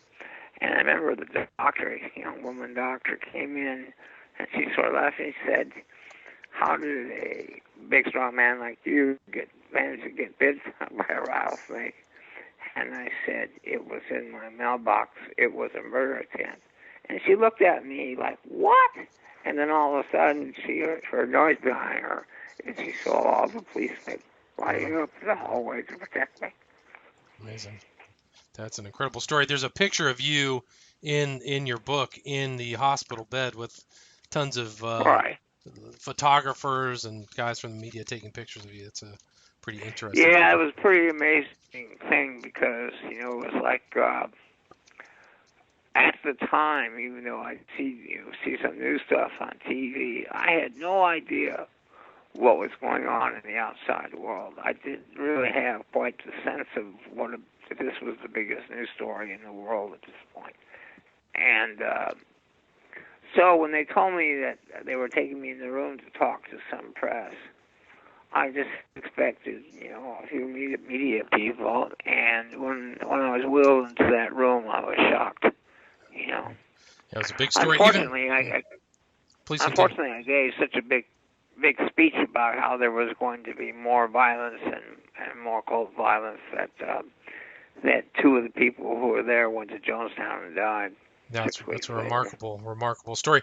You even merited a comment from William S. Burroughs, who said, hardcore Synanon members still believe the media put that rattlesnake in Paul Morantz's mailbox to discredit Synanon. Is there any limit to brainwashing? William Burroughs wrote. Yeah, it's become a famous quote. You know, I feel kind of honored. You know, I always remember Chevy Chase's comment on Saturday Night Live. What did he say? Well, he used to do this newscast where he was a newscaster, and he said, today, Synanon, the drug rehab, has announced that it's Christmas going out of business sale. So send in your checks early to get a rattlesnake for your very own mailbox. Wow. Oh, I didn't hear that. Yeah, it becomes sort of a national joke. You know, another one was, you know, why did 1,000 Synanon people commit suicide? Why? To keep up with the Joneses. Oh my gosh! So what was the fallout from the rattlesnake bite, and how did that affect Synanon? Well, you know, Synanon is pretty amazing. Dan Garrett, who was the head of the Synanon legal department, who had trashed and defeated everybody, finally he took it over running Synanon because Dietrich was now stone drunk and, you know, was put in jail and everything. And when Dietrich sort of came out of it and found Garrett in control, he sort of pushed Garrett out. Howard Garfield had left just before the attack, and a lawyer in San Francisco. A lot of people believe it was because they were planning the murders, and some people also think that there might have been some conversation about group sex. You know, in December 1977, Dietrich, after his wife died, ordered all the couples to change partners. And so they didn't know what he was going to do next. So Phil Burdett sort of inherited it, and there was an onslaught of litigation with Synanon in the criminal case. You know, there's a very short aside story to this that is kind of interesting, if you want me to. Yeah, please do. Please tell me. In 1975, I think it was, they opened the Federal Public Defender's Office in Los Angeles. They didn't have one until then. They only had the State Public Defender. And a man who had been framed by a detective in Buena Park and spent 2.5 years in the federal penitentiary, a private investigator for this new office was able to prove the frame and got him released from prison, and they arrested the crime lab guy who manufactured the evidence against him. And I went to do a story. You know, I remember I was doing magazine article writings, and I wrote this for Coast magazine. And I went and interviewed the very first man to serve as federal public defender, and his name was John Vandekamp. And we sort of hit it off. And then he called me to tell me how much he liked the article. And I said to him, you know, John, I know that you're going to be a politician. I know that this is just your first stepping stone, and I said that I hate politics, but I believe in you. And I said if you ever need to have a volunteer, or you need volunteers for something when you make your move to run for offices, you can call on me. And he never did call on me. But when I got the rattlesnake, John Vandekamp was the district attorney of Los Angeles. Interesting. Yeah. And, you know, so Synanon never knew that, you know, Vandekamp assigned the 3 best deputies in his office. You know, major crimes went into, you know, they were working on the Hillside Strangler, but now they're working on Synanon. You know, it was pretty amazing the job that the police and the district attorney's office had done. What criminal charges were filed against Synanon? What's that? Do you know the criminal charges that were filed? Were they convicted? Yes, conspiracy to commit murder, and also Diedrich was charged with ordering a kidnapping of somebody. Gotcha. But the story of how Synanon ends, Synanon is the guilty pleas were in 1980, and Synanon is not only surviving, but they're getting richer. People are still sending money to for the merchandise, right? For the merchandise. Merchandise, and they're making money. I think you even had somebody on your show who, you know, didn't die in Jonestown, who joined Synanon after the rattlesnake. Yes. Yep. So what happened is that finally in '82, I have to tell an interesting little story. I'm sorry it goes back, but it's worth it. No, do it. No, your stories are fantastic.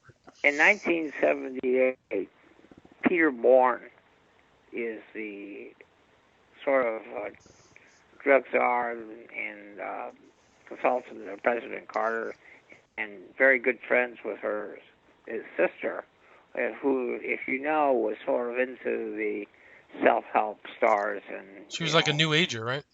Yeah. She invited Werner Erhard to come to, you know, to the White House, and she, you know, also through Bourne opened invitations to Synanon. So Synanon goes to Washington D.C. and puts a down payment to buy the Boston house, and the Boston house. This is in summer, around, you know, July of '78. Mm-hmm. The Boston house is going to be the embassy to the White House. And Synanon then first tries to buy out the tenants to leave, and then starts using terrorism and physical threats on the other ones to get rid of them. One of the people that did that, too, was an aide to Adlai Stevenson. That he went to the media. NBC had done a segment 3 on Synanon, and so now the media is hanging outside the Boston house. Diedrich and Garfield come out, and Diedrich goes after a photographer with a cane, I think, and arrest warrant goes out for Diedrich and Garfield.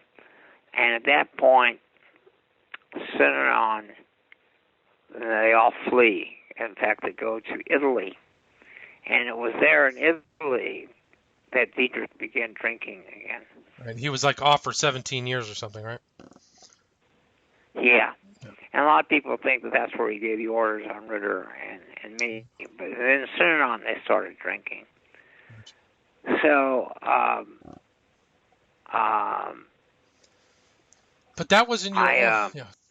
Okay, so now, Synanon sues the owner of the Boston house, Bernstein, to get their security deposit back, saying that he didn't tell them the truth about zoning laws and that they were having problems. And he says, I'm not giving deposit. And he files a cross-complaint against Synanon saying you didn't tell us that you're a terrorist organization, and you terrorized my tenants and drove them out. And he wants money. Now, that becomes very important. And the reason is, now 1982, the IRS finally says, you know, you got to pay taxes, you know, retroactively the last 3 years. And Synanon files a lawsuit to challenge that. And at that point, I get a phone call from the Department of Justice, 2 lawyers, Tom Lawler and Frank Hurst, who were really, truly great lawyers. And they called me, but they didn't know anything about Synanon. I remember they told me later, I actually didn't remember it, they said that when they called me, and they said who they were from the United States Department of Justice, they said I responded, "Where in the fuck have you guys been?" So, anyway, they were there now, and I then became a consultant to the United States Department of Justice, and it sort of changed direction. Their case was sort of built around that time, that the money that had been taken out of Synanon into the private pockets of people, and to money paid over to Diedrich's bank account, and to the fact that there was no charity purpose. But there's another rule of law that says that even if you are a charity, there's no absolute right to not pay taxes. We do that on the assumption that you're serving the public good. We give you this gift. So we are making like a contribution to your charity. But if you do things that are against public policy, well, then we don't want to make the gift to you, and you got to pay taxes like everyone else. The United States Supreme Court rendered this case in the case against Bobby Jones University, which was running a college that did not allow blacks to date whites. So they said, well, that's against public policy, so we don't care if you're church-owned or not, you're paying taxes. And so what I said to them, I said, it seems to me like terrorism and trying to kill people is sort of against public policy. Right, good point. And by that time, we had the mass of documents of Synanon, which is another story if you want to hear how they were obtained. They were actually obtained by lawyers for ABC. That said, you know, beat them up, you know, we're going to go out and get the enemies, you know, knock their teeth out, you know, all these documents. You know, Synanon kept records on all their beatings, on everything they did. I was able to identify from documents, I think, 87 or 88 beatings. And that part of my book that you read gave details on the beatings were largely from Synanon documents. Interesting. That and police reports. And so, since we had all this in writing, and the tape that that I've had you listen to, was you can make a summary judgment motion. There's no issue that Synanon committed acts of terrorism and beatings, and therefore, it's against public policy. They have to be taxed, and their case is thrown out on a summary judgment motion. So they made that motion, and Synanon is filing its opposition. And while that's going on, in that case against Bernstein, the one in Washington, D.C., right, over the Brown House, they hold a hearing in which former Synanon members get on the stand and testify that after Diedrich was arrested for conspiracy to murder me, there started an operation in Synanon to destroy all the tapes and get them out and hide them, and to erase references to their existence in their computer system. There was 11 days of testimony, and at the end of the hearing, the judge issued an opinion that Synanon was guilty of destroying evidence relating to the issue of whether or not they were a terrorist organization, that the legal department was part of it and with knowledge of Synanon, and said, therefore, they've fought upon the court and denied the right to a fair trial and granted judgment to Bernstein. Now, there's a ruling in law that exists that if you lose on one issue in a case, you lose that issue on every case We don't want second trials of issues where you can get conflicting rulings. So it's called collateral estoppel. If you have a clear ruling that the person's guilty of this, then in every case that's ever filed, he's guilty of this. So I actually wrote a letter. I didn't even realize that it was me until I happened to find it maybe a couple months ago.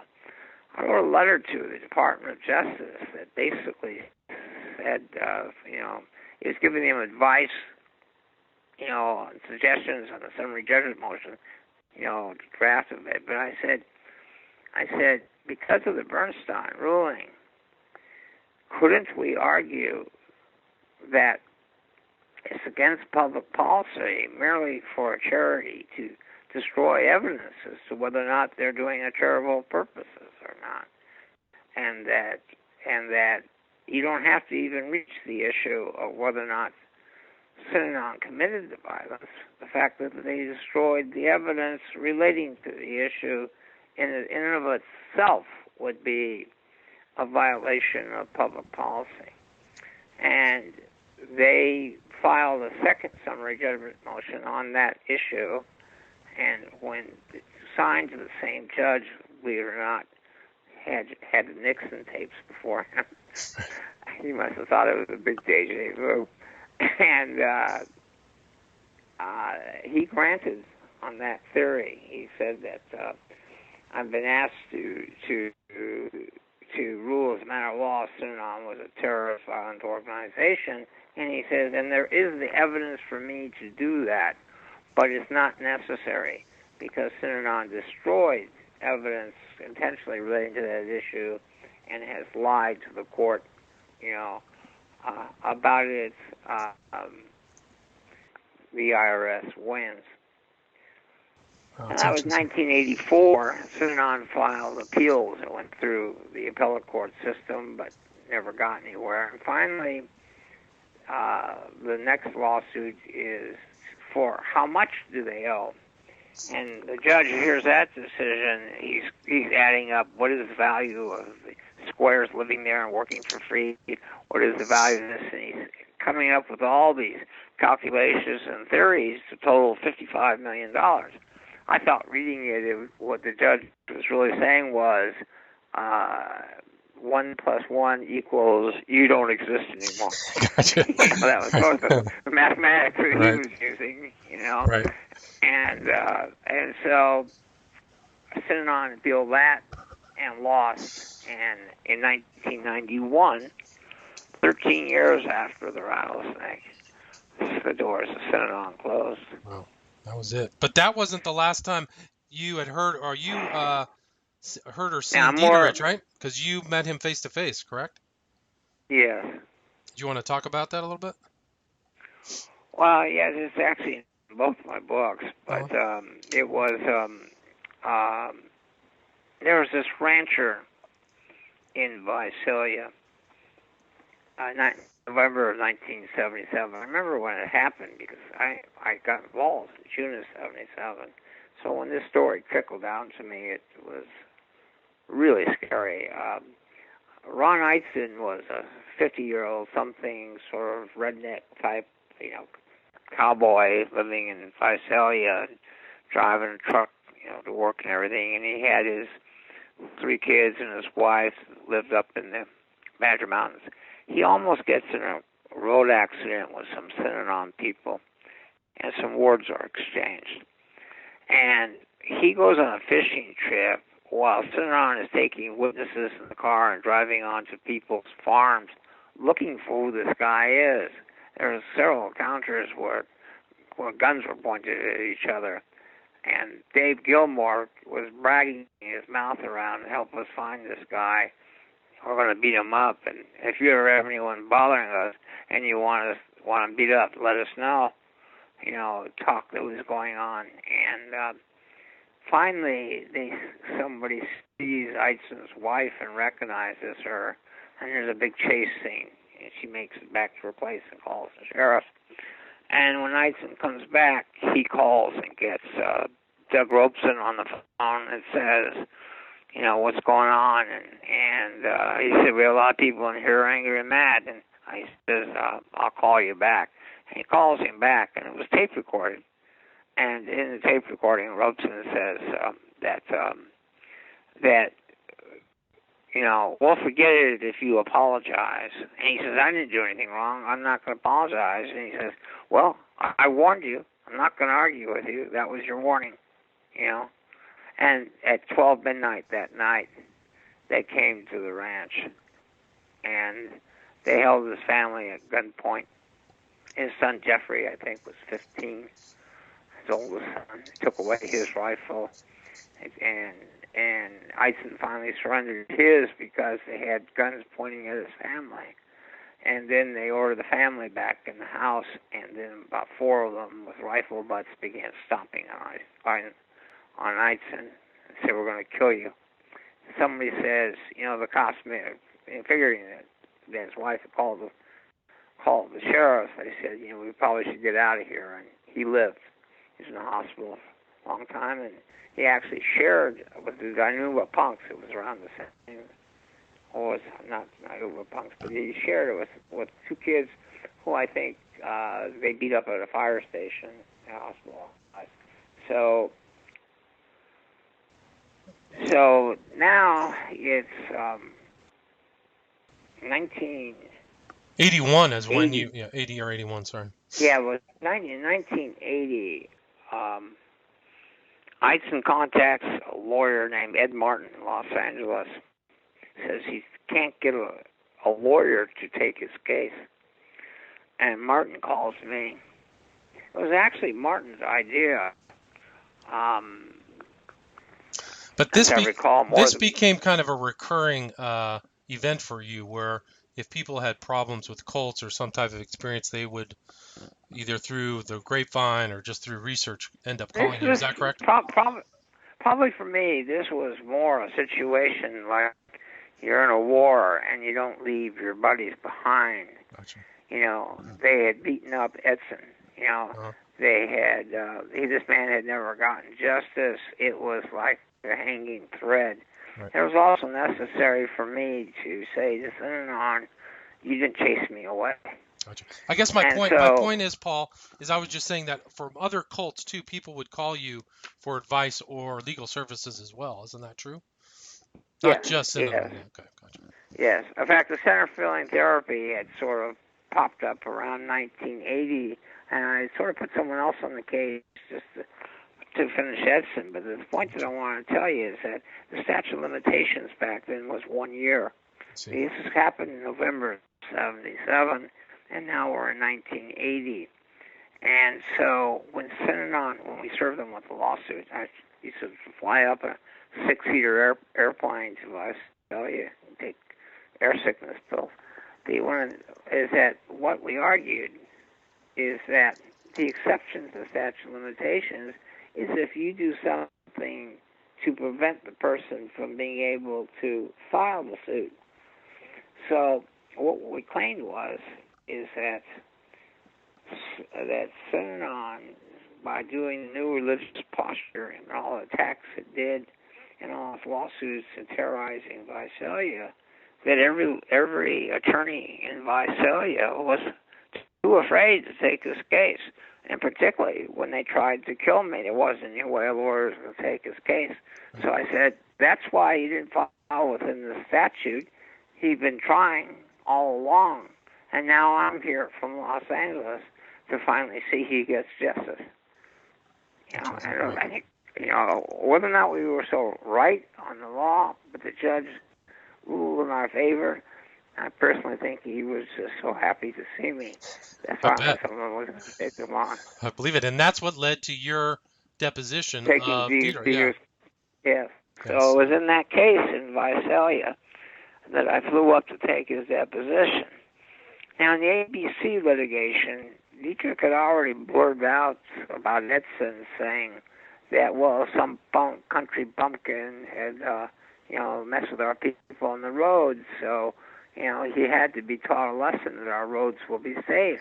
A gun butt on the back of the head in front of his family is a good way of doing that. So I figured this wasn't going to be a difficult case to try anymore. He already opened his mouth. And it was sort of a curiosity thing. I wanted to understand why this happened. Right. I really spent most of the time questioning him about his past and his decision making, and to sort of get answers to questions that I wanted. Right, and that's the guy who ordered the snake attack upon you that almost killed you. Yes. Yes. As I said in my book, it was dedicated to Diedrich because they had priced the hitman at $10,000, and he said, "Why spend the money? We have the Imperial Marines. We can do it ourselves." And with that decision, he saved my life. Fascinating. Did you have any lingering after effects from the snake bite? Did that affect your arm or anything? Yeah. Oh, gotcha. So that was your time pretty much with Synanon. That pretty much ended it. Your contact and litigation with Synanon was that final Edson case there from Visalia. Is that correct? Well, I also had a case, Dan Ross, who was a member who gave a lot of money to them, and they threw him out. And he wanted his money back. Yeah, he gave him $25,000 to take care of his mother-in-law, and then they threw him out. And he didn't allow him to see his mother-in-law. And Diedrich was asked by Connie Chung, why would he do that? And he admitted it. He said, "Well, the media holds us back." He spoke to the media. Wow. And so, that too was a pretty easy open. So they also threw him out of the game because he wouldn't donate his last money, and they picked him up by the ear, and that game was tape recorded, so we had the tape of that.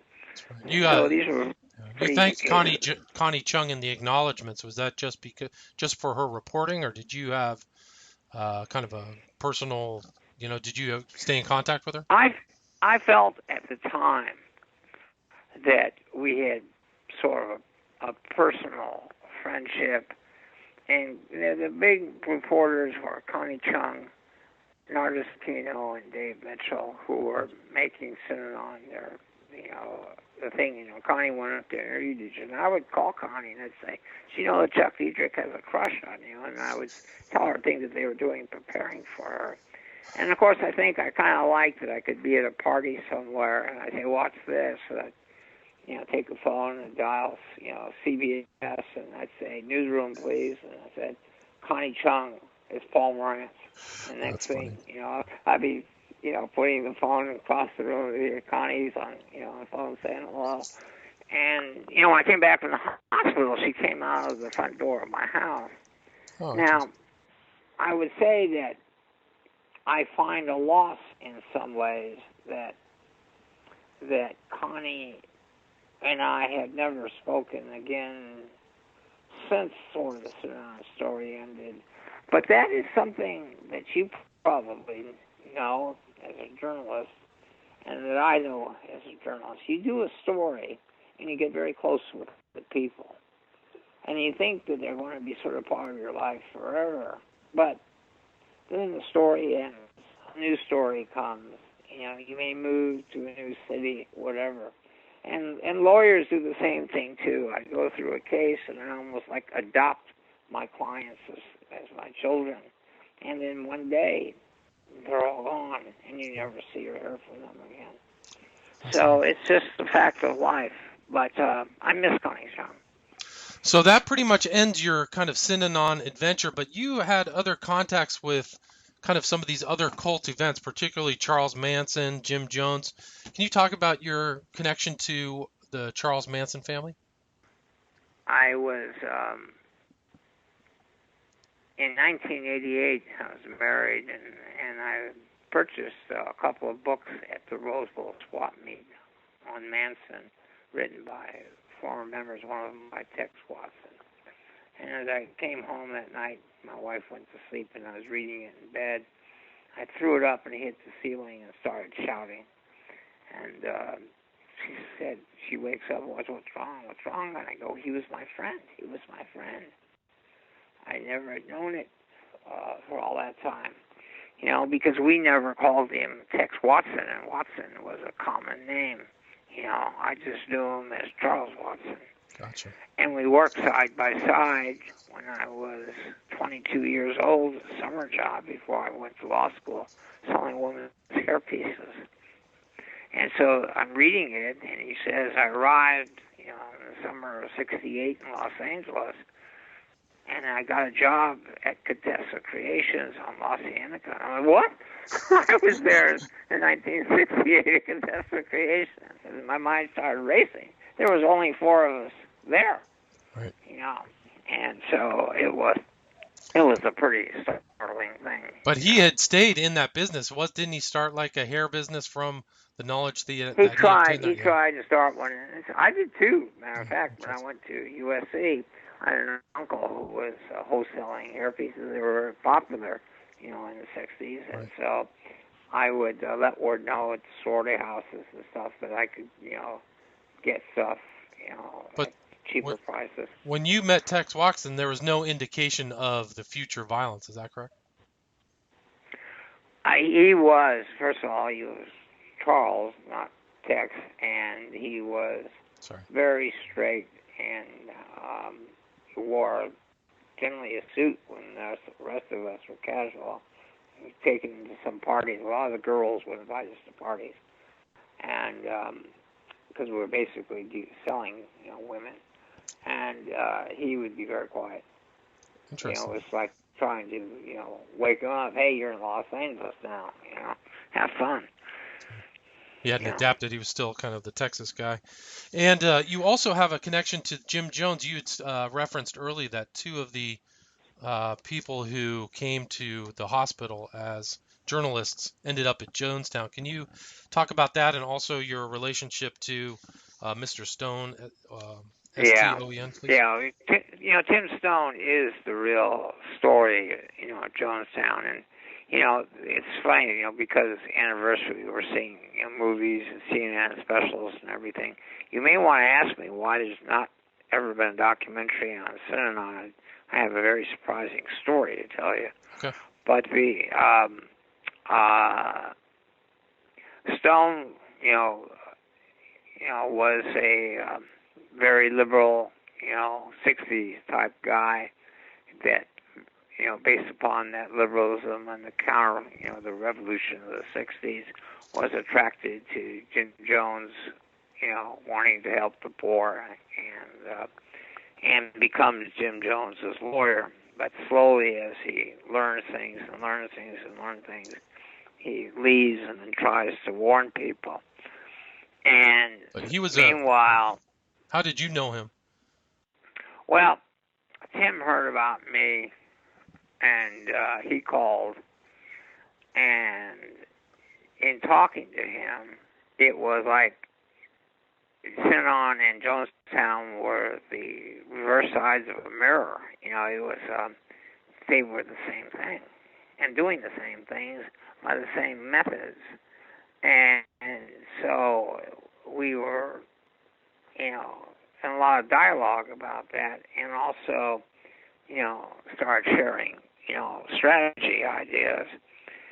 And when I was in the hospital with the rattlesnake, Stone left a message that he would fly to L.A. to, help with my office while I was recovering, which was, I thought, pretty nice of him.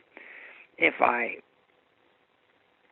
had full use of both my arms, I might have gone to Jonestown. Although I like to think if I'd been there, it wouldn't have happened. They were smart enough.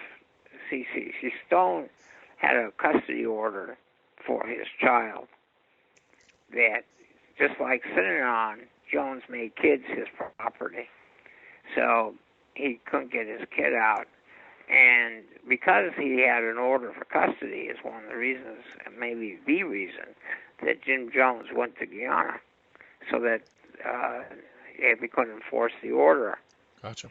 It wouldn't have a United States, order, and he was unsuccessful to get the Guyana government to do anything. So he came down on the plane with the senator, and but he stayed at the airport smart enough to know that in itself could trigger if Jones knew he was there. But on the other hand, if he had been there, it might not have happened. Just as I think that if I had been there, it might not have happened, because Ryan made some mistakes. What do you think his mistakes were? What do you think his mistakes were?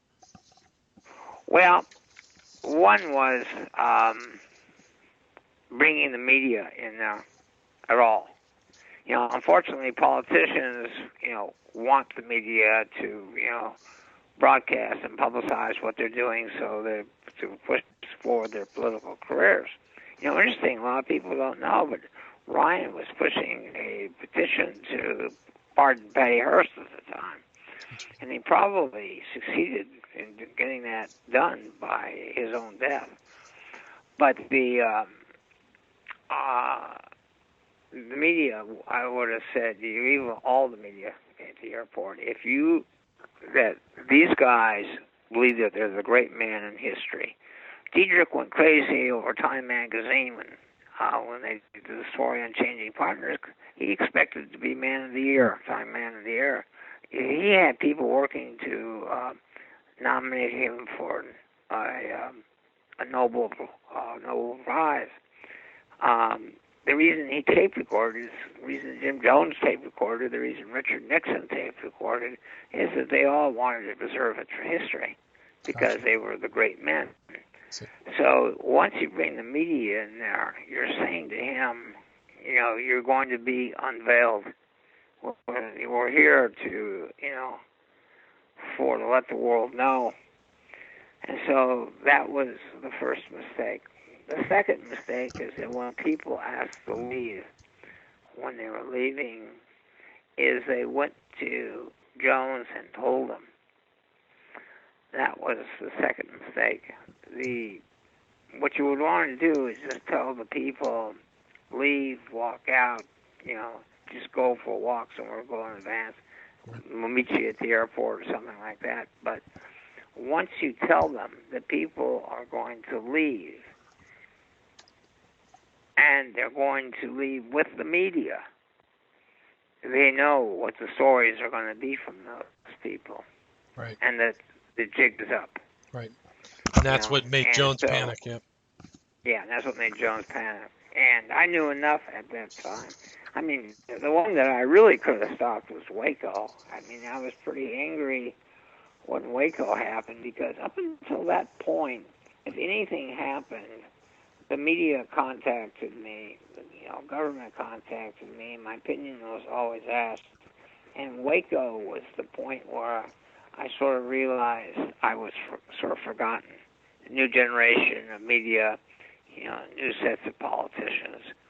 But God, it's like if there was anything I could have ever saved, I could have stopped Waco. Yeah, it's too bad. I mean, it's almost like the same type of dynamic. People show up, people panic, then it goes wrong. If you surround just like with Jonestown, once the jig was up, he went down and took everyone with him. Right. And that's what Hitler did. That's what Applegate does later. It's all throughout history. Yeah. So with Garash, it was like, hey, you surround them. That's what's going to happen. That's what the SLA did in Los Angeles. They wouldn't come out either. They burned. That's a good point. And then this poor guy Stone, his son ended up being a victim in Jonestown, correct? And you worked with some of the Jonestown families, right? Yeah, his son died. Yes, and then afterwards, I represented a few of the families in the bank. Wasn't there a bankruptcy hearing or something? There was a bankruptcy proceeding. I represented the father of one of the photographer who was killed at the airport, and I represented relatives of many of the people who died. And you ran into Melvin Belli. He was a famous San Francisco king of torts. That was quite an experience because I got to tell you, I've heard legends about this man, and I was actually going to see him in person. And on the first day we were there, he gets up and he says, "I represent people shot, at the airport, and they should get all the money because no one gets money for committing suicide." And he says, "If I can't prove that Jonestown killed these people, I'll surrender my bar card." And he put his bar card on the table. I was, and I was next up, Right. So I walked up following, the great Melvin Belli. This is a guy who once convinced a jury that a woman in a bus case that her damages were she became a nymphomaniac for the bus accident. That's right, I remember. Yeah. Well, he used to have. People said. Yeah, he used to have a pirate flag he would raise after a big settlement. He would raise it in his offices. He had offices. Well, yeah, right. Yeah, he was at that time. I mean, Tom Girardi, I think, has surpassed him. But at that time, he probably made more money than anybody in history in personal injury. So I came up after him, and I said, well, as far as the suicides, if I can't convince that Jim Jones didn't brainwash these people into suicide, he can have my bar card. And I put my bar card on the table underneath Melvin Bell Eyes. Cool. The interesting thing was that afterwards, I went out, had some drinks with him and stuff, and got to talk to him. And I thought, this was just, so great that, I would, get to do this. But I was sort of surprised that he was more interested in meeting me. Interesting. That's cool. And I think that I was something so different because most lawyers, it's all about, how much money you can make and what your jury verdicts was. And I wasn't someone. Mine was how many people I could put in jail and how many licenses I could revoke. And so I was sort of a different, breed. Different breed of lawyer, yeah. And that kind of brainwashing theme that you talked about in front of Melvin Belli was a common theme in a lot of your cases, was proving coercion or undue influence, correct? Yeah, and I should say that the big thing was that Dr. Robert J. Lifton wrote this book, The Psychology of Totalism, from studying the prisoner of war in Korea, and I read it. He's a brilliant man, and he's also a writer in a far greater sense of language than I do. A lot of people, he was hard to understand, but I understood it. I understood what he was saying, and that totalism, brainwashing, he explained, presented one of the great dangers to mankind. That he even said it creates holy wars. And, of course, Synanon called their thing the Holy War. And, of course, today we deal with ISIS and everything. And it was, if you read his book and everything, or read my book, you sort of understand it. Well, you definitely cover the second book was Ted Patrick's Let Our Children Go, the kidnapper programmer. And that told me the story of what was going on in the United States currently in the 70s. And when I read Patrick's book, while I did not necessarily agree with his methods, I remember just saying, I'm in. I'm in for the long haul. Well, I mean, your book, Escape: My Lifelong War Against Cults, definitely proves that. You also cover so many other elements of totalism of these groups, such as the Rajneesh, Moonies. You talk about L. Ron Hubbard, and some other groups. You left out Werner Erhard. And Est, right? That's correct. So yes. You definitely covered. I thought he was the worst and the most dangerous and had the most long-lasting effects on society. Why do you say that? Well, you had the 60s, which was basically, we're going to make the world right, we're going to undo, racism, we're going to give women's rights, gay rights, we're going to end the Vietnam War, it's peace, love, generation. And Erhard comes along with the self-help group that he's a great salesman and promotion, and that uses the sort of what I call a version of the Synanon trip to break people down, attack them like you heard on that tape.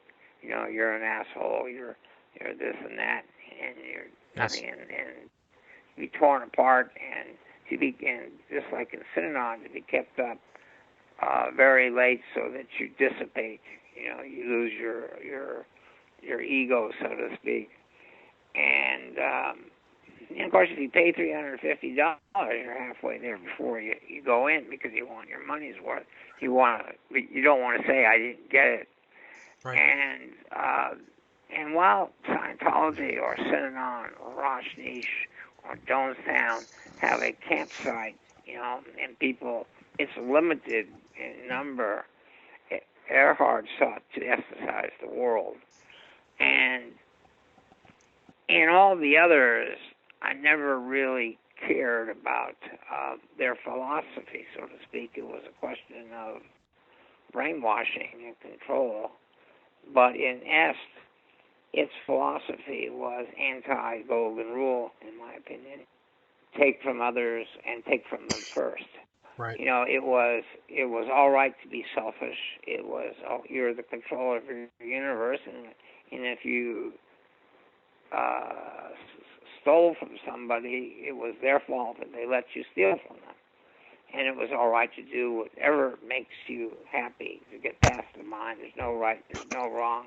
And he actually went as far as people that want to right wrongs are just wasting time. Well, I took that kind of personally, but I saw the world change at that point. S was highly popular, and it was having an effect on, finally by the 70s, or, we changed from hippies to yuppies, and into 80s, greed is good. And to me, it all sort of stems back starts with S. Interesting. But somewhat was, greed's okay. Get what you want, and nothing really matters. Now, it was the perfect thing for Earhart, because here's a guy who abandons his wife and 4 kids at the age of 24 and hops on a plane with another woman, changes his name to Warner Earhart, in a stolen car makes his way out west, and only reunites with his original family when he's become so famous, becoming so famous that he knows he's going to be spotted and recognized, that they'll find him. So he has to go back and then say, well, you can all be rich, come out to Los Angeles, How long did he last for? Is he still in? Didn't he rebrand and become something? S became Landmark Foundation or something, right? Yeah. Yes, after he split to Europe, after the 60 Minutes show and the allegations were made that he was brainwashing, abused his son, and one sister, although I thought it's rather skimpy evidence, accused him of sex with one of her sisters, but I don't think it's functioning as it once did back then. I mean, it was definitely. I remember. Well, I think there was a bigger discovery out of the success of Landmark, and that is that, and followed by another guy, Ed Sieg, a guy who broke away from S and involved his own group, and I, of course, ended up suing that one too, because he was having sex with all the women. And I alleged that it was a form of psychotherapy, so therefore he can't do that. But when you went from S to Landmark, what is sort of sad is that, and you sort of see it now, even some more apparent, is that you really don't need to brainwash. You don't really need to do that attack therapy that Synanon did, that S did, and the Rajneesh did. It's like, just get up there and say nonsense and emotional things, and people will cheer, and there'll be a group attachment.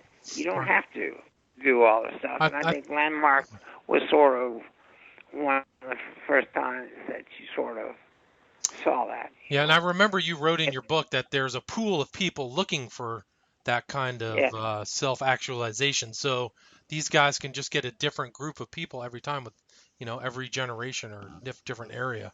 Right. So I thought that was an interesting observation. They all move on. Now, you understand that Earhart, the mayor of Parlier, took the S training and felt that he got it, and he went to Earhart and said that our community north of Fresno is having problems. could you possibly help? And he agreed to train the entire community for nothing.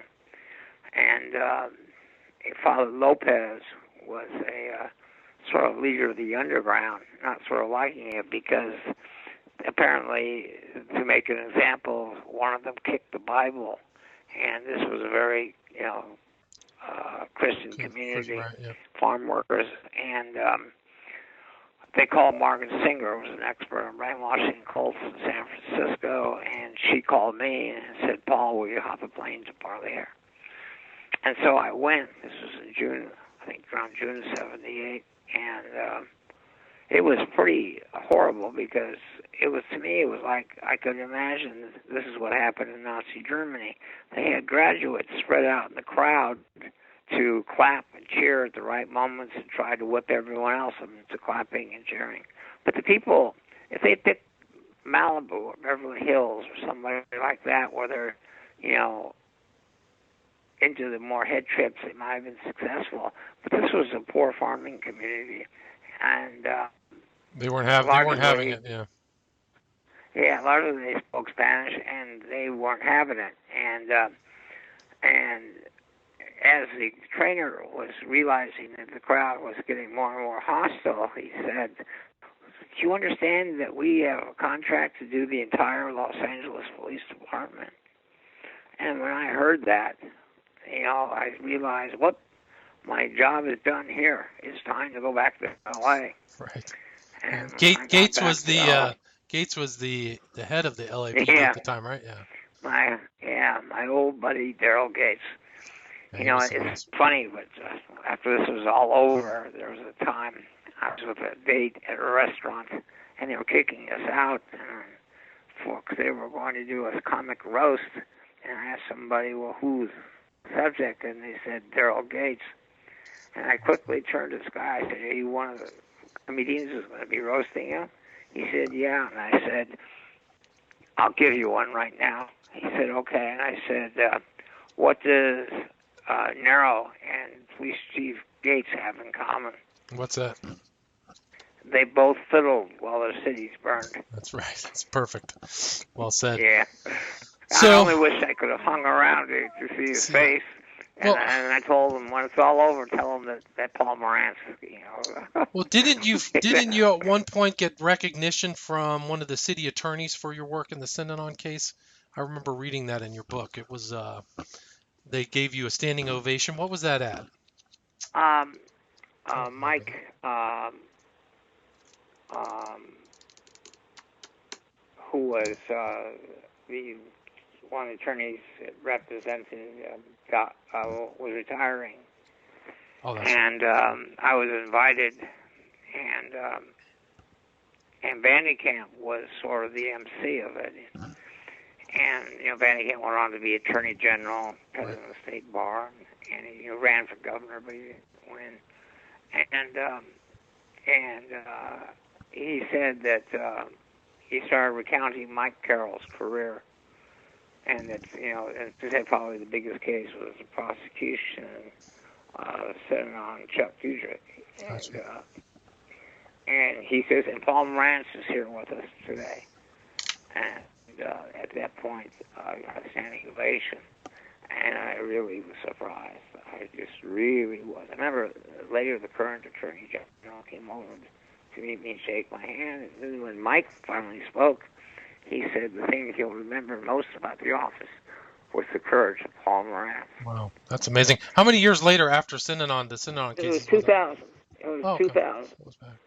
So 9 years after they were gone, it was,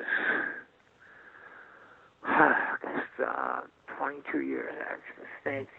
In 2013, Santa Monica gave me a plaque. Cool. But I never received much from Los Angeles or much of anything. About 4 times a movie was almost made, twice green lighted, but for very, very different reasons. Well, you were going to say, why hasn't a documentary been made about the, why not? I've been approached 6-7 times for documentaries. Of course, now the guy who's making it is actually from England. But here's the thing. 1972, the San Francisco Chronicle does a story on Synanon calling it the racket of the century. Pretty accurate story. The idea of it was it wasn't any drug rehab, and it was all going into hot tubs and lifestyle.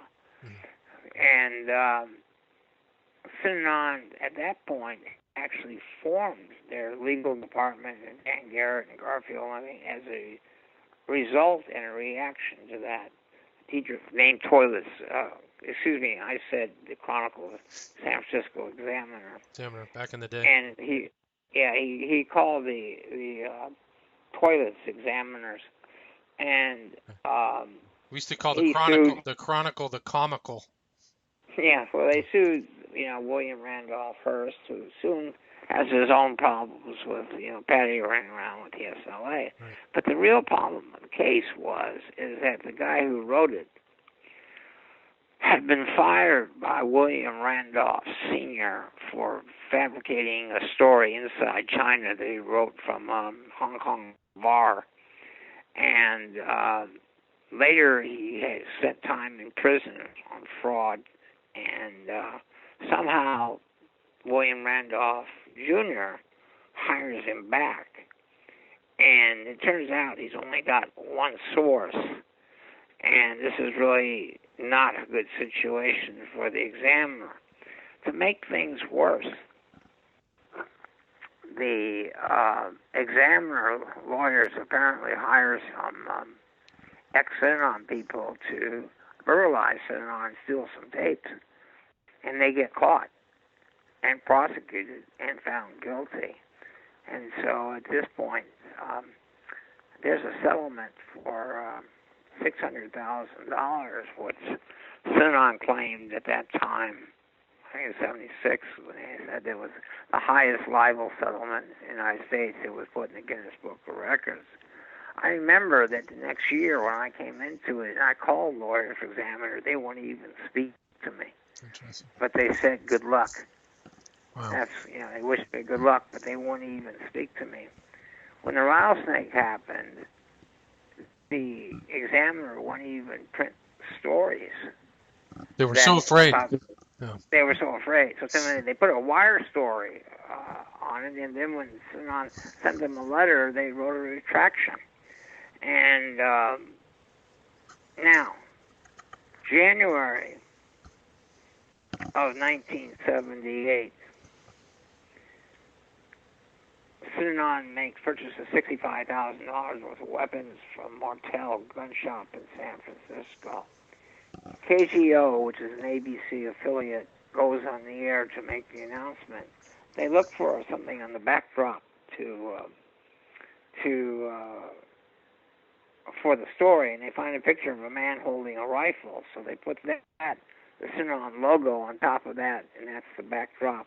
Good evening, ladies and gentlemen. Today, Synanon, the drug rehab, has purchased $65,000 weapons from a San Francisco gun shop. The problem is that the man in the photo was Lee Harvey Oswald. Oh my gosh! So they used his picture from the JFK assassination. Yeah. Oh jeez. So Synanon sues, and they buy stock in ABC, and they send members in ABC's shareholder meeting and ask them what protection does their wives have, and names them by name. And a hush went over the room, and the heads of ABC told their lawyers, go get them. Well, Chris Brown, Chris Brown, real name, and Bob Friendland, like Lawler and Hertz, which is two great lawyers, and they worked super hard. They were the ones who came up with the memos. Garfield wrote a letter to Doug Robeson saying these memos on our violent encounters could be used against us. Gather them all up throughout the foundation and bring them to the legal department, and we'll claim attorney-client privilege, and no one will ever get them. And Robeson writes, it's been done. So Synanon thought they had cleaned their records. When Synanon wasn't making responses to the discovery, the ABC lawyers were collecting sanctions and moving. And finally, Synon said, "Hey, you can have everything. We have a warehouse that has copies of everything. Here's the key. Go have a ball." And they thought it was plain, but they hired people who went in there, and they microfilmed everything, and they had people hired at night to watch it, and all of a sudden a memo would come up, and they'd say, take them down to the basement and give them a lesson in manners, you know. Right. Another one would say, you know, prepare to go out and do missions that you might die. You know, it was, so they had everything, and that helped, you know, it was like. But Synanon had thought they had scrubbed it. They hired somebody, but they didn't do a thorough job. Yeah, they thought they scrubbed it. Yeah. In fact, that's the old thing. He used to say that his problem was he had dope fiend labor, and they only had 4 fingers. You know, they couldn't do anything right. And, you know, he turned out to be, you know. Correct, right? It was correct. Yeah. He thought he was good. So ABC is sort of the unsung hero at this time. And now Dietrich never once pled guilty. One of the reasons they pled guilty was, you know, they had set up this defense that tape you heard was just make-believe. It was just a game going on, and it wasn't serious. But here we had all these memos saying, you know, new rules fostered and that putting it in action. And so they were opening the door that all this stuff would come in. And so Synon had offered ABC something like $60,000 to let them drop the lawsuit. I used to say the only guy who had a good lawsuit was Lee Harvey Oswald if he was alive. But the trial goes on, and Synon is delaying and running up the bill. And meanwhile, ABC gets sued by Lloyd's of London, their insurance carrier. And Lloyd's claims that they only had $1 million coverage, which included costs of defense, and the cost of defense has been up to $4 or $5 million. You owe us $3 or $4 million, and they canceled the policy. Synon was aware of this and filed a second lawsuit over something else, just to say that when you beat us in this one, we're going to run up your fees again. Right. And there was the judge made a finding of fact that Synon was delaying the case to run up ABC's fees. And then the ABC lawyers told me that they got in all the documents on cross-examination. The jury's rolling their eyes. They're not even going to put on a defense. And because they can see the jury is just, you know, it's over. And, you know, some guy sitting on would say, oh, our reputation is important. And across, they'd hold up a newspaper, Rattler, death, you know, trap. And I said, well, what did that do to your reputation? You know, so it was a big victory. And then lawyers for ABC from New York came out and went into chambers and agreed to pay Synon $1,250,000, keep it hush-hush, and all lawsuits were dropped, and no one would ever know about it. It got public only because I broke the news, because I was so incensed. At the time, ABC was making a miniseries on me and Synon. The screenplay had been finished. Interesting. You know, it was just ready to go into production. And I knew that was over with, but it was so dehumanizing that for all the people they beat up for me, they'd pay $1.25 million. Well, the reason that they paid it is that to settle the lawsuits between the insurance carrier and ABC and to pick a policy price for a future policy with greater coverage, they had to liquidate the Synon problem because they didn't know what type of money figure to put on because of its ability to run up fees and costs in the future cases. Mm-hmm. And so a deal was made where Synon would disappear. It would get $1.25 million, and the lawyers would reduce their attorney fees that they were claiming on the case. And the lawyers were not happy about it. You know, they had to be fired from the case, and a New York firm took it over. And the jury was so upset that they held a barbecue for Bob and Chris and did it annually for 5 years. Interesting. And, so now, what does this mean? Okay, since the time of, when did pay TV come in? Was it 90s, late 80s? It seems right, yeah. It's so hard to remember, but I told you now how the ABC thing,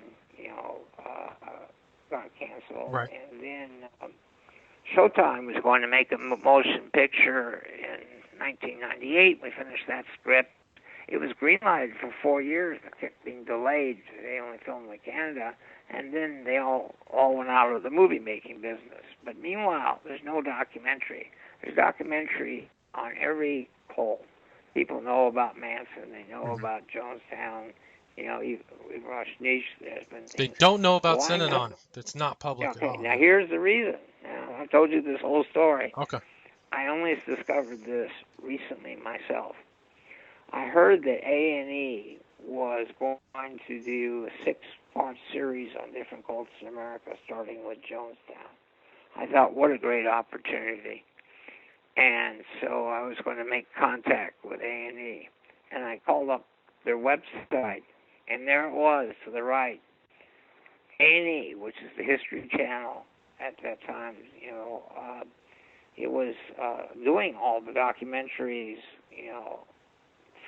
for probably the first 10 years up by TV. They were probably the only station, the A&E stations, that was doing documentaries. Now we have CNN, now we have Netflix, right. And HBO, I know it doesn't Amazon, all these other people are getting into the game, yeah. Yeah, but at this time, it was only A&E for years. And there on the right on the website, it said that A&E is owned by the Hearst Corporation and ABC.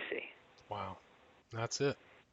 That's it, yeah. So you've been installed and pushed back. Now I know that there was no way. In fact, probably contractually, they probably agreed. Even though Synanon doesn't exist to enforce it. But it's also, I don't think that ABC or the Hearst Corporation would exactly, you can't do the story without really telling you what I just said. So you're going to open your own wounds. When can we look forward to the documentary that you're featured in? Do you know when that'll be out or the name of it? I don't know. He did a film, and he's gotten some backing, and he's working on it. Okay, good. Well, Paul Morantz, I'd like to just kind of wrap this up. Is there any final message or anything you would like to tell the listeners? Well, if between my 2 books, Escape, it was written more for the public to educate by telling in quick, easy reading the factual stories. One chapter on Manson, the SLA, Jonestown, Synanon, Scientology. That without lecturing, without saying the commonalities is that you, by just being entertained by these stories, will see the similarities and you'll get it. It's without being sort of lectured to. And it was written to be entertaining. My other book, I've actually gotten the greatest responses from, which is Synanon people who say that it's ironic that the man who fought and brought them down has written the best book on Synanon, From Miracle to Madness. But it's 670 pages, and it starts in 1913. And so it makes you experience Synanon from its early glory days to the end, and you go through the changes with it. It isn't for everybody because, I think we're in what we call the Twitter generation. People are used to, things in a paragraph or two. Right. But for someone who really wants to understand human behavior, or to see Animal Farm or 1984 really in detail and effect and how it occurred, I think it's a classic book that. And both of those books can be had at Amazon. Is that correct? Yeah. And do you have a personal website where people can get copies?